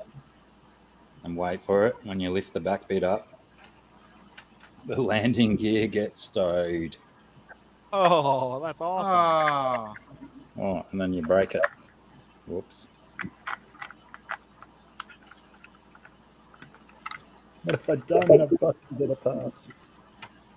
I haven't bought Legos in such a long time. I bet I my wish I cats could would buy love the to same thing. break them. Yeah, cats will do that.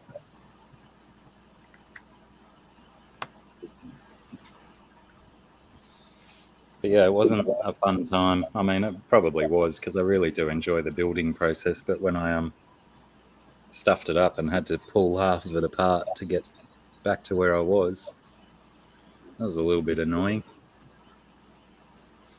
But yeah, I couldn't work out for ages when I was building it why these floppy bits at the front. Hang on, I've got to work out. Like you can't push them up and lock into place. They spring back to where they want to be. Oh. Until it was finished, and then I worked out that as you lift this back bit up, Aha. they That's get awesome. lifted up underneath the wings. And it's such a complex mechanism through all the way through the middle to make it work. It's borderline ridiculous. But you Huh. did it. Worth it. Right? Yeah, definitely worth it. It's a great ship, awesome build. It looks fantastic, and you know, Cad Bane's probably one of the top 3 villains ever in the Star Wars franchise. Oh, he's so cool. I mean, my I number have to one is agree. always going to be Vader. Number 2, Darth Talon. Oh, yes. There's a deep reference. And, you know, Cad Bane. Top 3 villains. No worries. No worries. Yeah. Not many people Talon. know Talon, though, because she was from Legends, I believe. I really hope they bring her into canon somehow. Well, she was supposed to be in the last, or she was supposed to be with Maul as the big bad guys, I thought. If I'm thinking right, let me see. I thought her timeline was hundreds of years ago.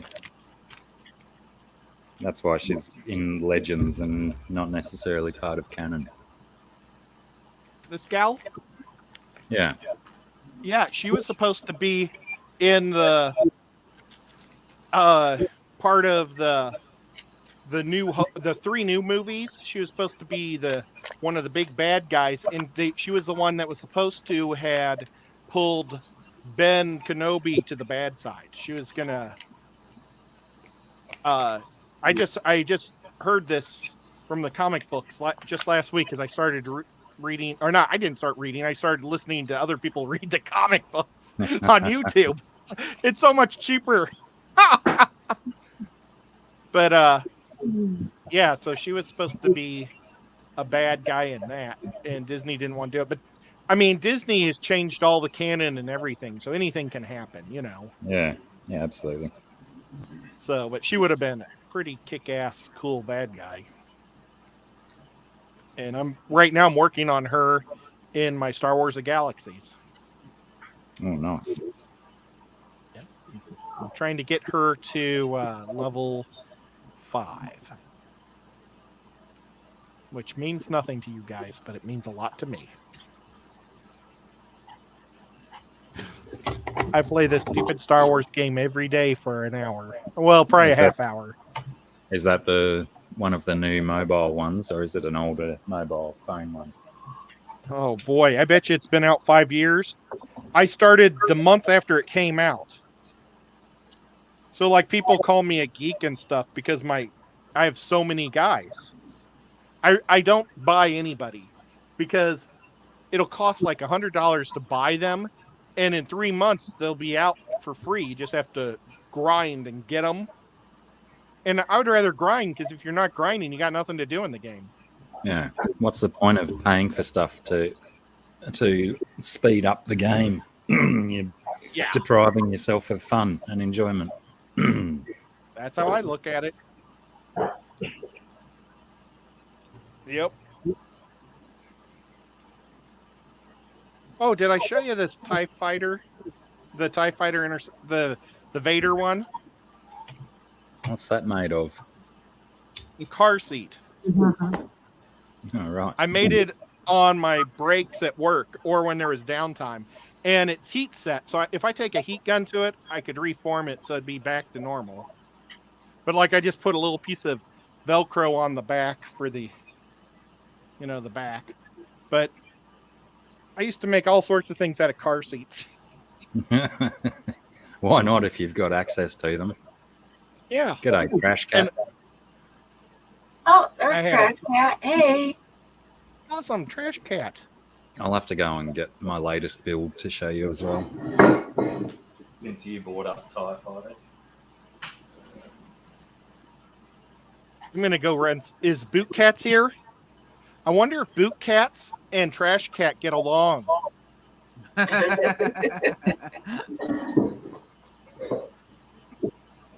Oh, the bomber. New release, Very- January 1. Oh, wow. And it even drops bombs. Oh, If I can work out the mechanism blind.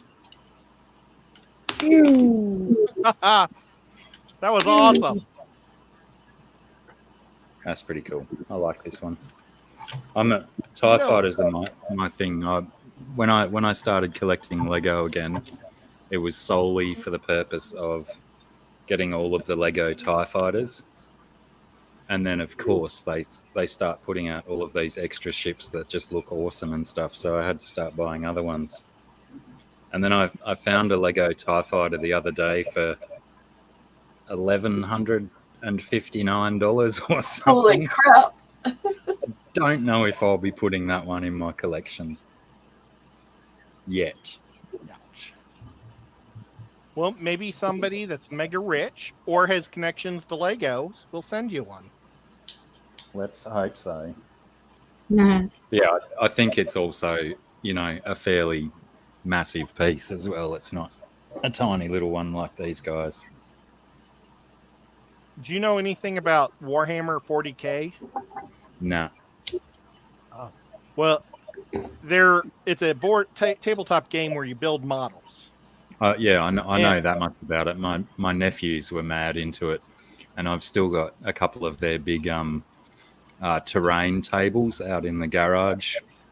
Oh, nice. That they used to play on. But as with regard to playing it, no idea. I do more of the model building than the playing. I love building the models. And I found a model in a box that had gotten soaked from shipping that I hadn't opened for like 5 years. And it was this model's at the bottom. And it's the hardest model I ever made, but I won this one in a tournament. It's like a $200 model. You want me to run and grab it real quick just to show you how hard this is going to be? I haven't even opened it. I was so paranoid. I'll be right back. I'm just going to do it if you like it or not. The suspense is killing us. Yeah, can't wait. Yeah, Trash Cat. Lego is expensive, and it definitely hollows your bank account out real quick.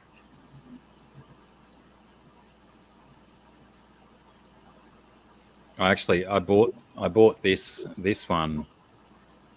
I bought it earlier in the same night from somewhere else, and then they tacked $60 postage onto it, so I cancelled the order. So hopefully I'm going to get a refund on that one soon, or essentially this one's going to cost me $270 odd. Wow. For a $100 piece, or $120 piece, but I got it for $199.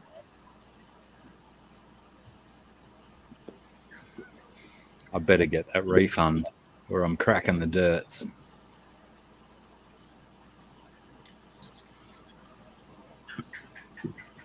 Okay. The box got a little messed up. But I have one of these. Oh, here's the box. So I've been paranoid to pull it open because I don't know if it's got the instructions or not. I made one before, and my army is like nuns. So I made it look like the Catholic Church, and I put lights in it and everything. It's like Corvette red and gold is my colors, so I don't do the camouflage. But I'm going to do this. I don't know. I haven't played the game in years. Yep. Look at all the sprues. Whoa. That thing makes... and there is no... Oh, wait, there is instructions. Uh-oh. Oh, they're stuck to the bottom of the box. G'day, Adele. Hey, Adele. Adele. Hi, Adele. Oh my gosh, this is terrible. I mean, have you ever seen a worse looking box? I think your resale value is shot. Yeah. Okay, so the instructions were on the bottom. I don't know if I can even open this book up. It's so stuck. Are they like Lego though, and you can do your instructions online as well? Maybe now. I mean, this was probably 15 years ago when I won this. I don't even know if they sell these anymore. Yeah. So that's going to be pretty hard to put all these things together. That reminds me of being a teenager. Oh, there's no, I'm going to have to either buy instructions or see if they're online. Because there is no way I'm going to put that together without instructions. Everything is so small, and then you just keep gluing it. And next week, I will find my red tank and I'll show it to you guys because I'm really proud of how cool it looked. Nice. And that's from the Space Marines, is it? Yes. Is that what they're called? Well, this is the Imperial Army, IG, Imperial Guard. They used it. So the Space Marines are like a different branch of the humans than this. And so like the Space Marines are big guys like that are gigantic. And then the IG is the infantry. They're just little men with no armor. So that's why they get big tanks to help fight against them. But the Sisters is like the Inquisition. So they have taken over a lot of the IG, Imperial Guard, and they work for the Sisters. And so that's how I've got a Inquisition army. If that makes any sense, I don't know. It kind of adds up. It's like if the Catholic Church was back during the Crusades, they would just take over, like Italy and France and England and just force their armies to fight in the crusade for them. It's kind of the same thing. But they're really fun. And I just like saying nuns with guns. The best nuns, the best battle with nuns. Have you ever seen the Saga of Bjorn? Nope. Oh my God. It's a little short animated clip that some college kids did about a Viking. And it's only like 6 or 7 minutes long, but it's this old Viking, and he's got to die a warrior's death in order to go to Valhalla. And the first part of it is all these fights that just end ridiculous. His opponents get killed in the stupidest ways, and he's getting madder and madder and madder. But at the end, he hears a bunch of screaming and stuff, and there's like this big troll monster giant that's attacking like a Catholic community. So he attacks the giant, and he ends up getting killed by the giant, but the giant is throwing nuns at him. It's hilarious. The whole thing's hilarious. But anyway, so he ends up he kills the giant, but the giant kills him. So he's happy, and he's like walking up the steps to Valhalla, and he's getting swords and drinks and everything, like thrown into his arms as he's going up the steps. And then it flashes back to the battle that he just did, and the nuns are burying him with a cross. Whoops. Yeah, so just as he gets up to the gates slam shut, and he goes to heaven instead, and all the swords and everything disappear, and he's like, at the end of it, he's like shaking the gates of heaven wanting out. It's pretty funny. You should watch it if you have a chance. You know what would be really cool if it wasn't just me up here? Oh yeah. Would it be cool? Your numbers are just going plummeting. Oh dear.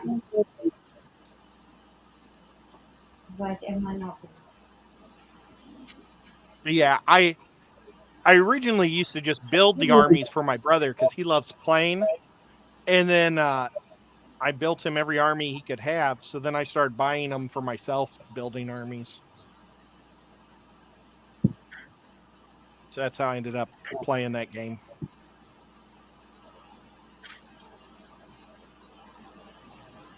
Ooh, I wonder what he's doing. Indeed. Vibes, do you collect anything or do Yeah. anything goofy? Fish. Oh, let's hear it. Fish. Oh, yeah, but do you do anything nerdy? Oh, hold on. Because fish are cool.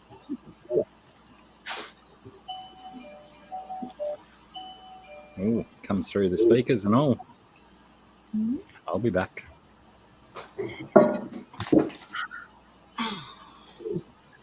Oh dear.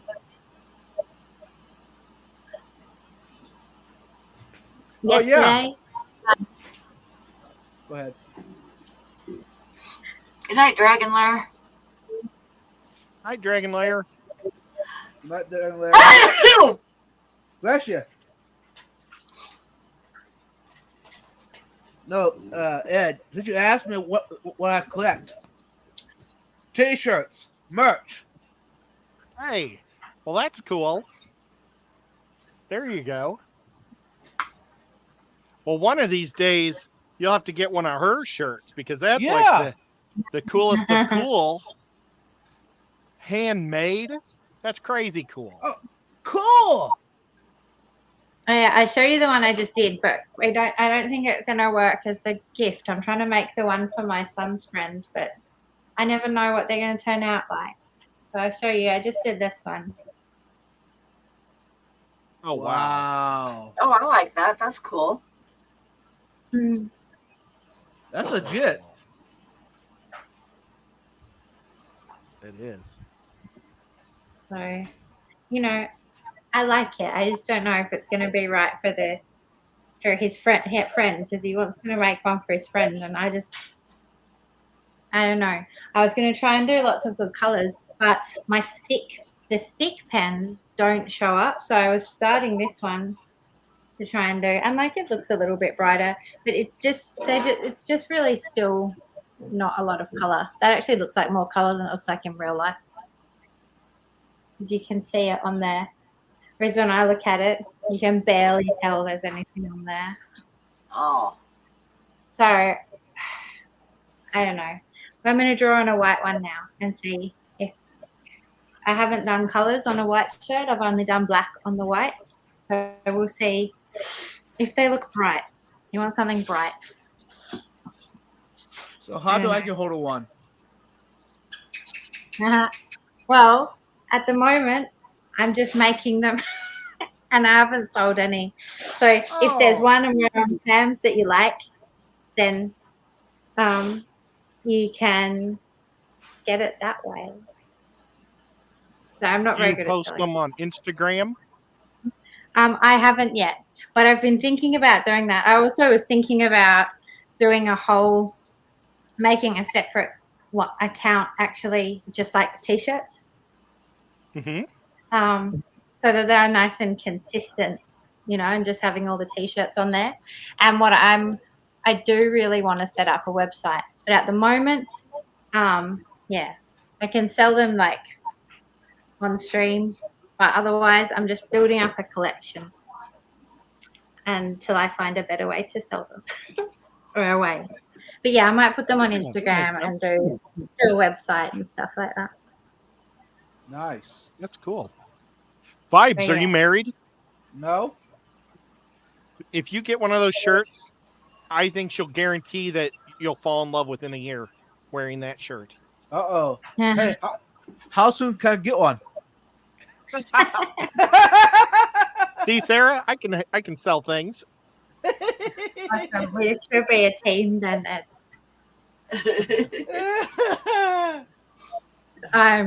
I'm so bad at selling stuff. Even I go to the markets and I'm there to sell things, and I'm like, people come and they're like, well, ask about my things. I'm like, oh yeah, maybe. I don't know. Oh. I think it's because it's that way for all artists because we use the wrong side of our brain. We don't use the math side. And Right. like at my photo studio, I always wanted to give away wallets and give away things. And so I had to hire somebody to just say what the prices were and get the money and not feel sorry for people, because everybody Yeah. has a sad story that everybody wants a discount. And when you give a person a discount, then they want more. Right. So I had to find out that the hard way, I shot over 250 weddings and I did discounts for like 3 weddings to help people. They were all the people that complained. Everybody else never had a problem. But it was those 3 people that I did like, well, you don't have to buy a leather album. That would save you $300, and try to do things to help them. And then afterwards they're like, you took a picture of the cake in front of the coat rack. And I mean, in my contract, I say I don't touch cakes because if you knock over the cake, you have to buy them a new cake. Yeah, So photographers, wedding cakes are expensive. yeah. So that's like one of the rules in the contract. I don't move cakes. I had another girl complain that the stained glass window in the church was way above her head, and she wrote in the contract she wanted the stained glass window behind her and her husband. Well, I did that, but I had to go to the back of the church and they were like this because the stained glass window is like 3 stories high. Oh, And Oh. she complained and complained about that and said, look, it's in the contract that you said you would do it. So I made her 200 wallets. I digitally put it behind her with her husband in wallets. And I may have given her like an 11 by 14 and put it in their album. And she wanted me to do it to all the pictures. And I was like, that digital work took me hours to do. There's no way I can do that. yeah. But I mean, I gave her all that extra and she started to cry and everything. And the lady I hired to take money, she was like, this is ridiculous, and kicked her out. And she got all of her stuff and I did extra nice to her. And she got me about 6 weddings because I'd always ask people, how'd you find out about me? And they would always say that Kim recommended me to somebody, So she recommended all these good people, but she was just crazy. She just wanted free stuff is all she wanted. Yeah. But that's how the world works, Yeah. I guess. The crappy people. Yeah. I did a discount And for my buddy Schnauz, and he never paid me the last half of what he owed me for his wedding. And I was doing it just at cost because, he's my high school buddy that I used to play hockey with.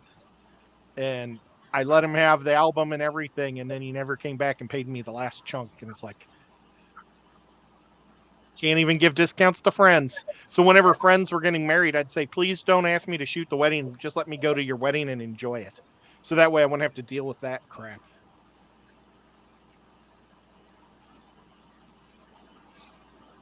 But back then, weddings cost so much more because every time you took a shot, my negatives were like that big.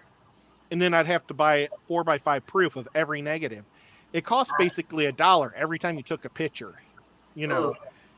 Yeah. And now with digital, you buy a chip for $15 and you can shoot 2,000 photos, 10,000 photos on it, and it costs the same.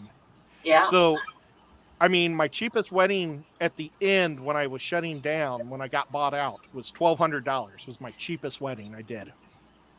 Now I do them for $500 and I just give them the chip and I say, see you later. I let them do everything themselves. That's awesome. I love that, Vibes. Mhm. When'd you get that? This past week. Oh, nice. Yeah.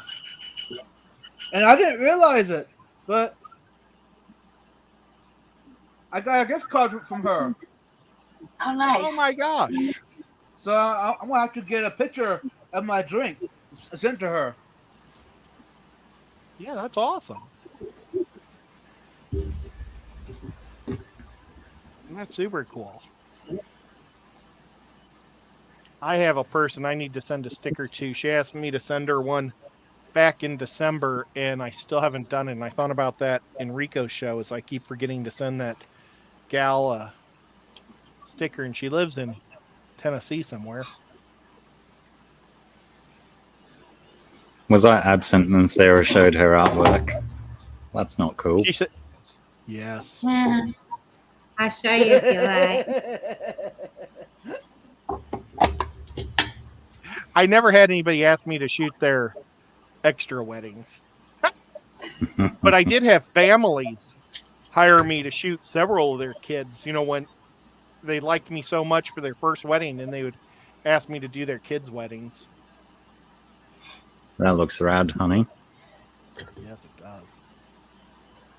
Is that just from just sitting there this afternoon? Yeah, that's just the one from today. And I was showing, it looks crappy though, because what happened is I started trying to draw, it's back to me. Okay. I started trying to draw on this one with the big fat ones because Soren wanted a really bright shirt to give his friend. And when I started, and it said skulls. So I started drawing on this one, but it looks like you can see it there, but in person, it's not bright. You can't hardly see it. I don't know why it's showing it so well on there.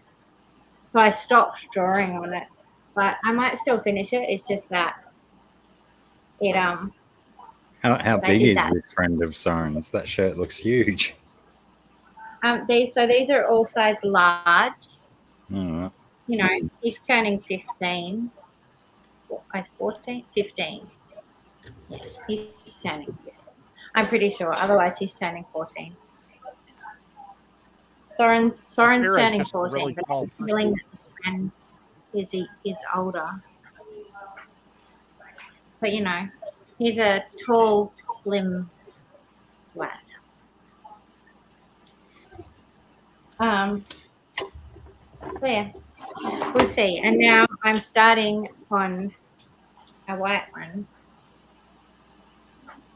with colours. So we'll see. It's so deceptive on screen because they look like monster shirts. Yeah. But yeah, I guess everything's large. not. I mean, on screen, I look like a large fat man too, and I'm not really. Everybody says that I look like a little short guy. Yeah, well, I wouldn't have picked that you're 6'2". Everybody, when they first meet me, they say, "Oh, I thought you were just like 5 foot." Everybody thinks I'm a fat old lady when I'm on the screen. And that's crazy. I don't know.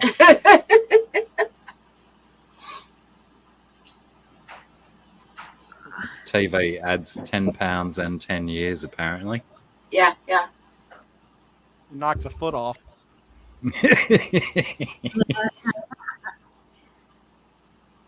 Ooh. That's a nice Farewella. Did I say that right? Isn't it a frontosa? Frontosa. Oh, Frontosa.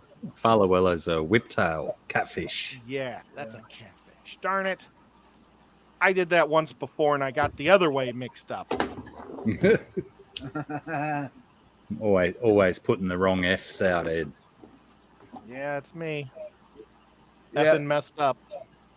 He's actually sitting down in that cave. I guess you can't see him too well, but is that's that cool. tinsel What do you got on your fish tank? What? Is that tinsel on your fish tank? Yeah. Like Christmas. Yeah. Christmas was like almost a month ago now. But it's kind of like red, so it's kind of like a Valentine's. Oh, yeah. Early prep. Yeah. Good save. And that'll be for your future wife once you get one of Sarah's t-shirts. Exactly. Hey, Sarah. What size t-shirt do you wear? Large. Unfortunately, it probably takes a really long time to ship too. But everybody out there watching, if you buy one of Sarah's t-shirts, we guarantee love within the year. Just read the product disclosure statement in the small print in the chat after. Oh, I got one finally. No, you must die. Hey, sir, is it signed on the back? Ooh, nice catch. By hand too. Well, I haven't signed any of them yet, but I've been thinking about where to sign them, to just sign them like where I would on a drawing, or yeah, like, you know, just on that bit of the dropping all my lids on the floor, on that little bit at the back of the neck, maybe. I don't know, something like that. Maybe I you haven't should signed them Like yet. do your What about standard right here? your standard SP on the actual picture itself, and then at Scunge Princess across the nape of the neck, and like Ed says, maybe here across the sleeve as well at Scunge Princess. Yeah, That'd be awesome. cool. I feel like I should, I don't know. Maybe not. I was going to say get like a stamp or something like that and stamp it on. I just like get scared it's more like room for me to stuff things up. The more and more little bits everywhere that I start putting around on it. But maybe. Sure.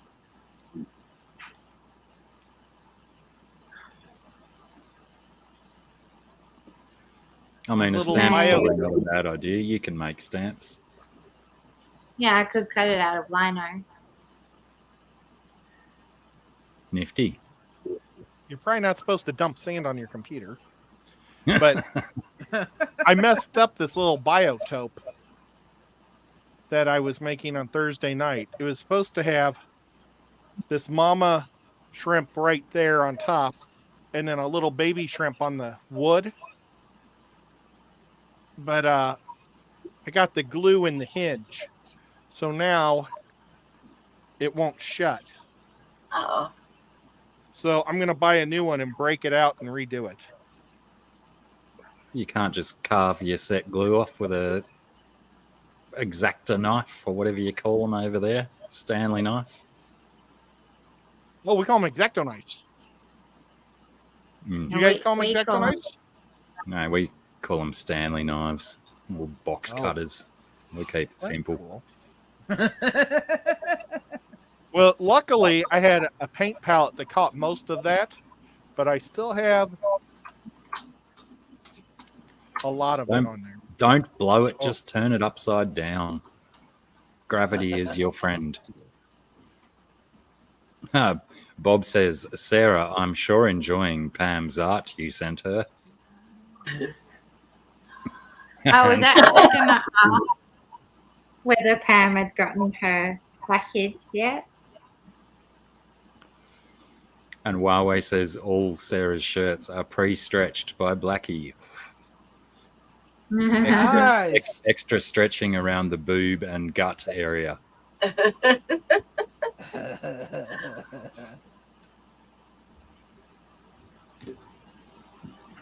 I scared Nico off when I started blowing.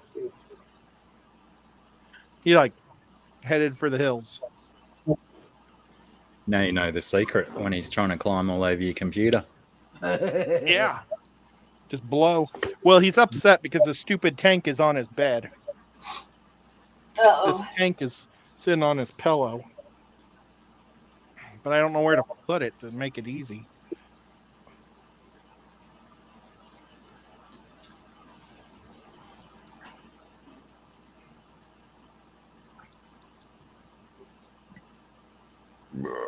Pardon me. There we That go. was a bit more resonant than I thought it would be.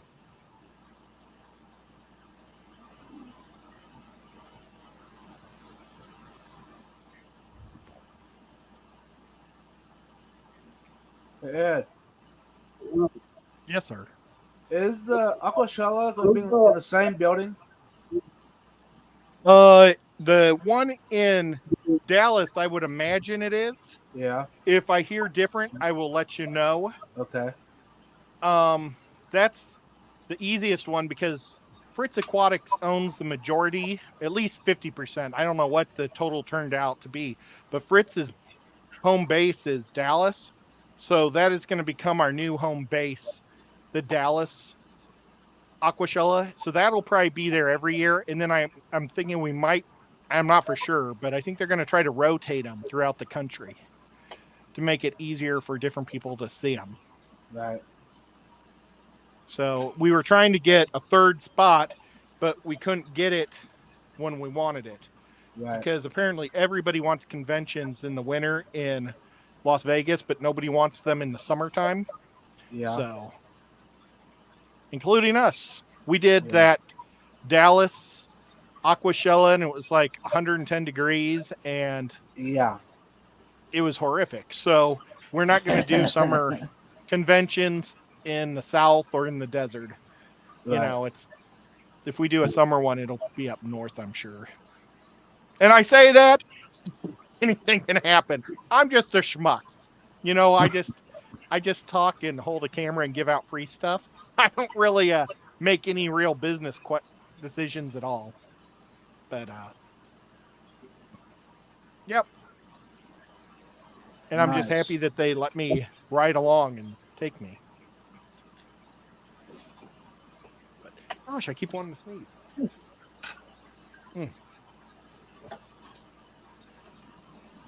Yeah, how's your doggo going, Pam? Oh, well, I'm working on it. Some parts of it I don't like, but I'm not done with it yet, so move the keyboard out of the way. Does your keyboard have sand in it too? Probably. It's got crumbs. Yeah, nice. From what? Cheesecake? All kinds of dinners. Yummy. I can see Pam eating a whole cheesecake over her. Oh, that'd I be wish fun. I had a cheesecake right now.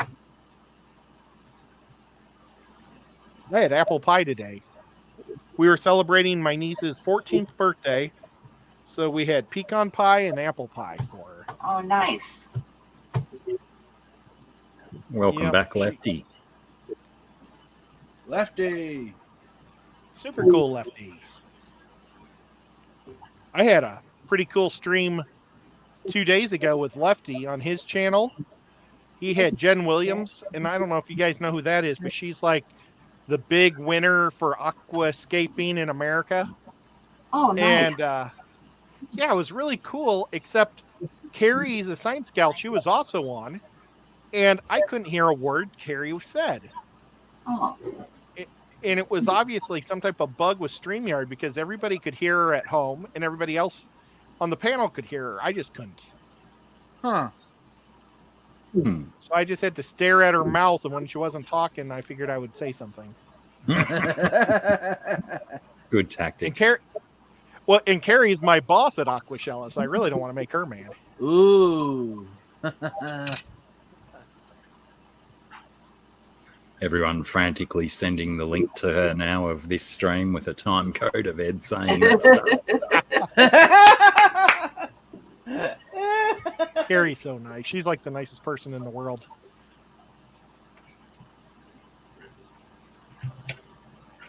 Maybe that's only because you didn't hear the terrible things she was saying about you. Yeah, I really should replay that. Right. Whip said in the chat, Carrie, just say, I don't know what he said, but something to me about always cutting her off. And then I felt really bad. I must have cut her off a lot. Oh, well. It is what it is. Stuff happens. Yeah. But I did learn some cool stuff from her, some good tips for aquascaping. I plan on making a 75-gallon sci-fi tank, and I want to make a mountain in the background of it. And I'm going to go, I think, with black lava rock. And I don't want the round stuff. And she said you can get like blocks of it at a fireplace store.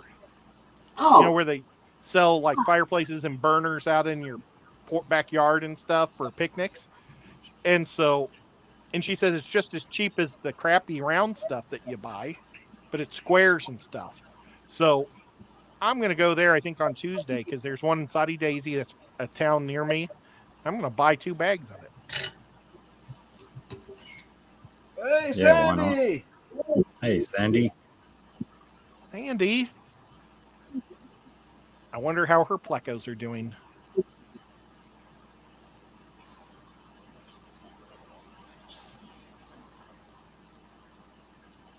I wonder if driving the bus is better in the winter or in the summer in Canada. Like in Canada, I mean, I imagine it's never fun to drive in Canada in the winter, but like maybe there's a lot less people getting on the bus in the winter. Less times you've got to open and close the door to let all the cold in. Yeah.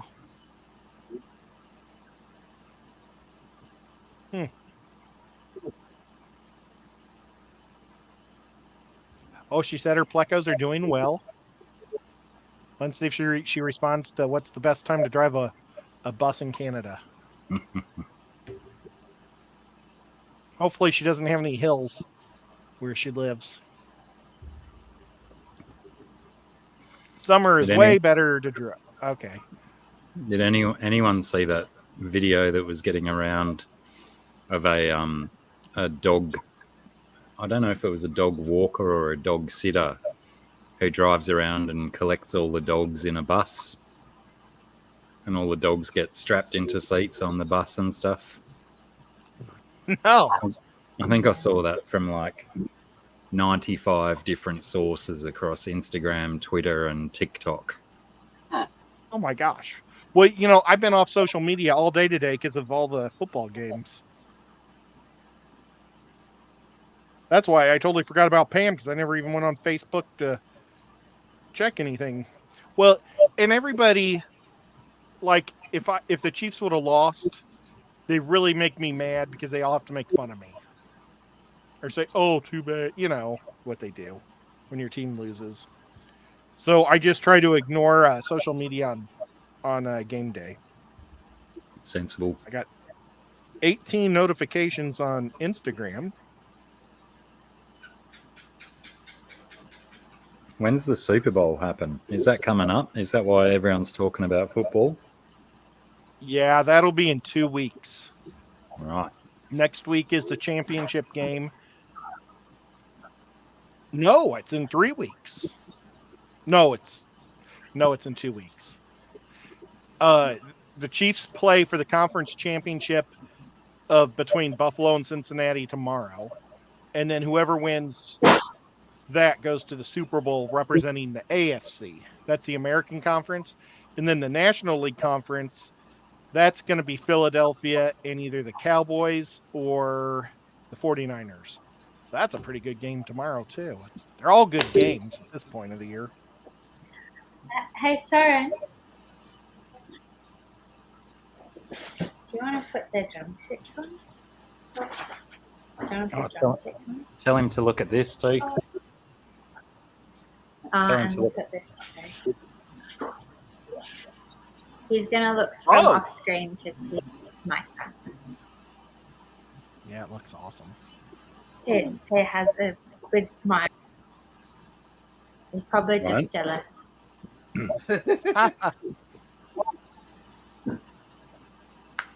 Has he ever got to see all of Blackie's cool stuff? Yeah. Yeah.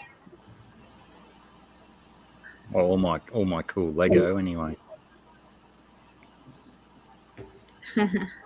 Some of my cool stuff he's still too young for.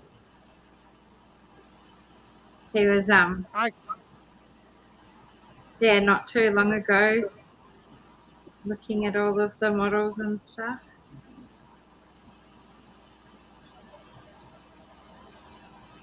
I did see a video yesterday of some guy in India who was driving a moped, and he had strapped like 6 5-gallon buckets to the back of it, and he had a dog sitting on each one.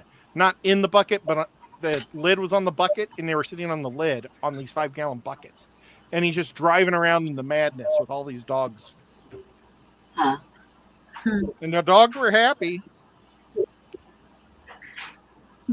I'm looking for this bus ride right now. Oh, yeah, it's out there. There was a few people in the chat said that they'd seen it as well. I think Sarah even nodded along. Oh, here's The bus. Yeah, I saw the bus. this guy was painting yellow stripes down the road, and something blew up in the truck or something. It's like, oh, let's play it again. But the road is all yellow because the paint like blew up everywhere, and then they show the guy on the side. He's a bit yellow as well. Oh my gosh, that's terrible. I'm gonna have to say I want to see this again with the volume. Oh, Instagram doesn't let you save these things. Bob, I'm sending it to you so I can rewatch it later. That's what happens.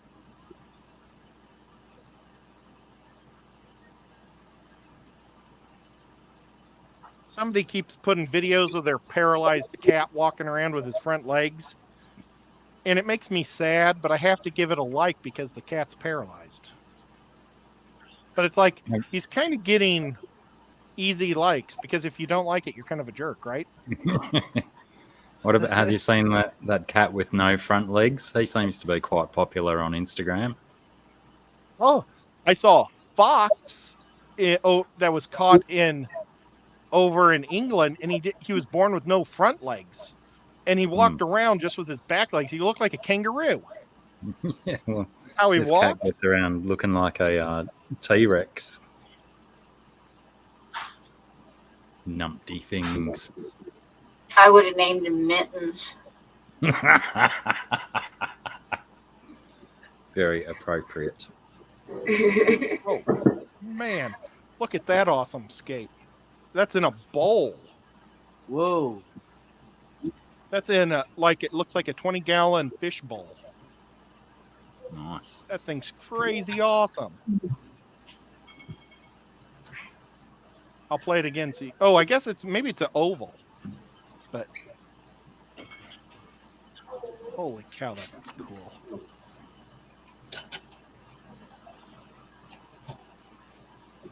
It's filled with shrimps.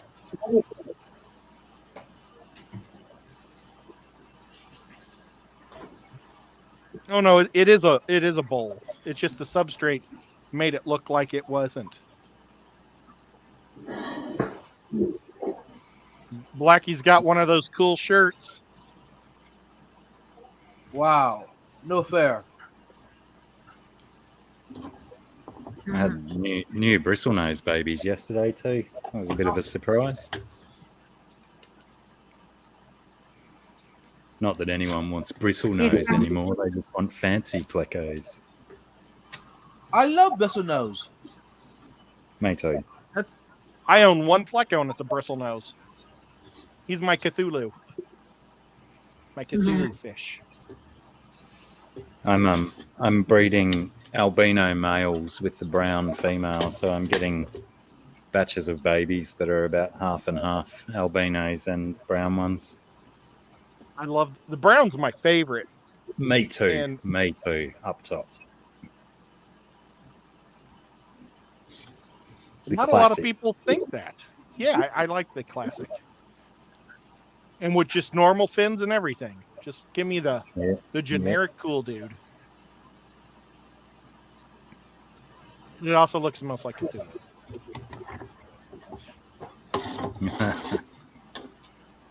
GHB, Sarah's got a t-shirt. It's the Cat Sabbath. You've probably seen it. She's worn it on stream many times. That's a classic t-shirt. Very similar in theory to the Bohemian Cat City. Mm-hmm. I do like my Cat Sabbath t-shirt.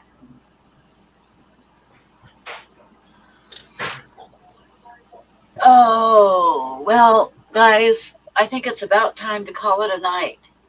I think we've gone like extra long tonight, haven't we? Yeah, we went like 45 minutes longer than Probably normal. because everyone took so long to come on. Well, I kind of knew it was going over, but I wasn't too worried about it because I missed the last couple streams, so I have lots of time left on my StreamYard. So I just anyway, logged on thank and- you everybody for coming in, and thank you Vibes for coming up, and Yeah. Sarah and Blackie and Ed, Thank you. and thank you everybody in the chat. Ooh, Can can you you And think on blow up what? Sarah? What? Yeah, Look, please. Sarah's got wings. oh yeah, I I want to don't know if see. they're wings, but they kind of look like it. I think they were heads. Oh, heads. Oh, they were. Oh, yeah. Oh, look at Oh, that. nice, very nice. They're going Cthulhu. That is very cool. Very nice. Awesome, Right, awesome. anyway. So hopefully this one will turn out to be the right one for the friend. And then I'll just keep the other one to sell. Pink on white looks surprisingly awesome as well, and that one Yeah, it definitely looks really good, looks doesn't awesome. it?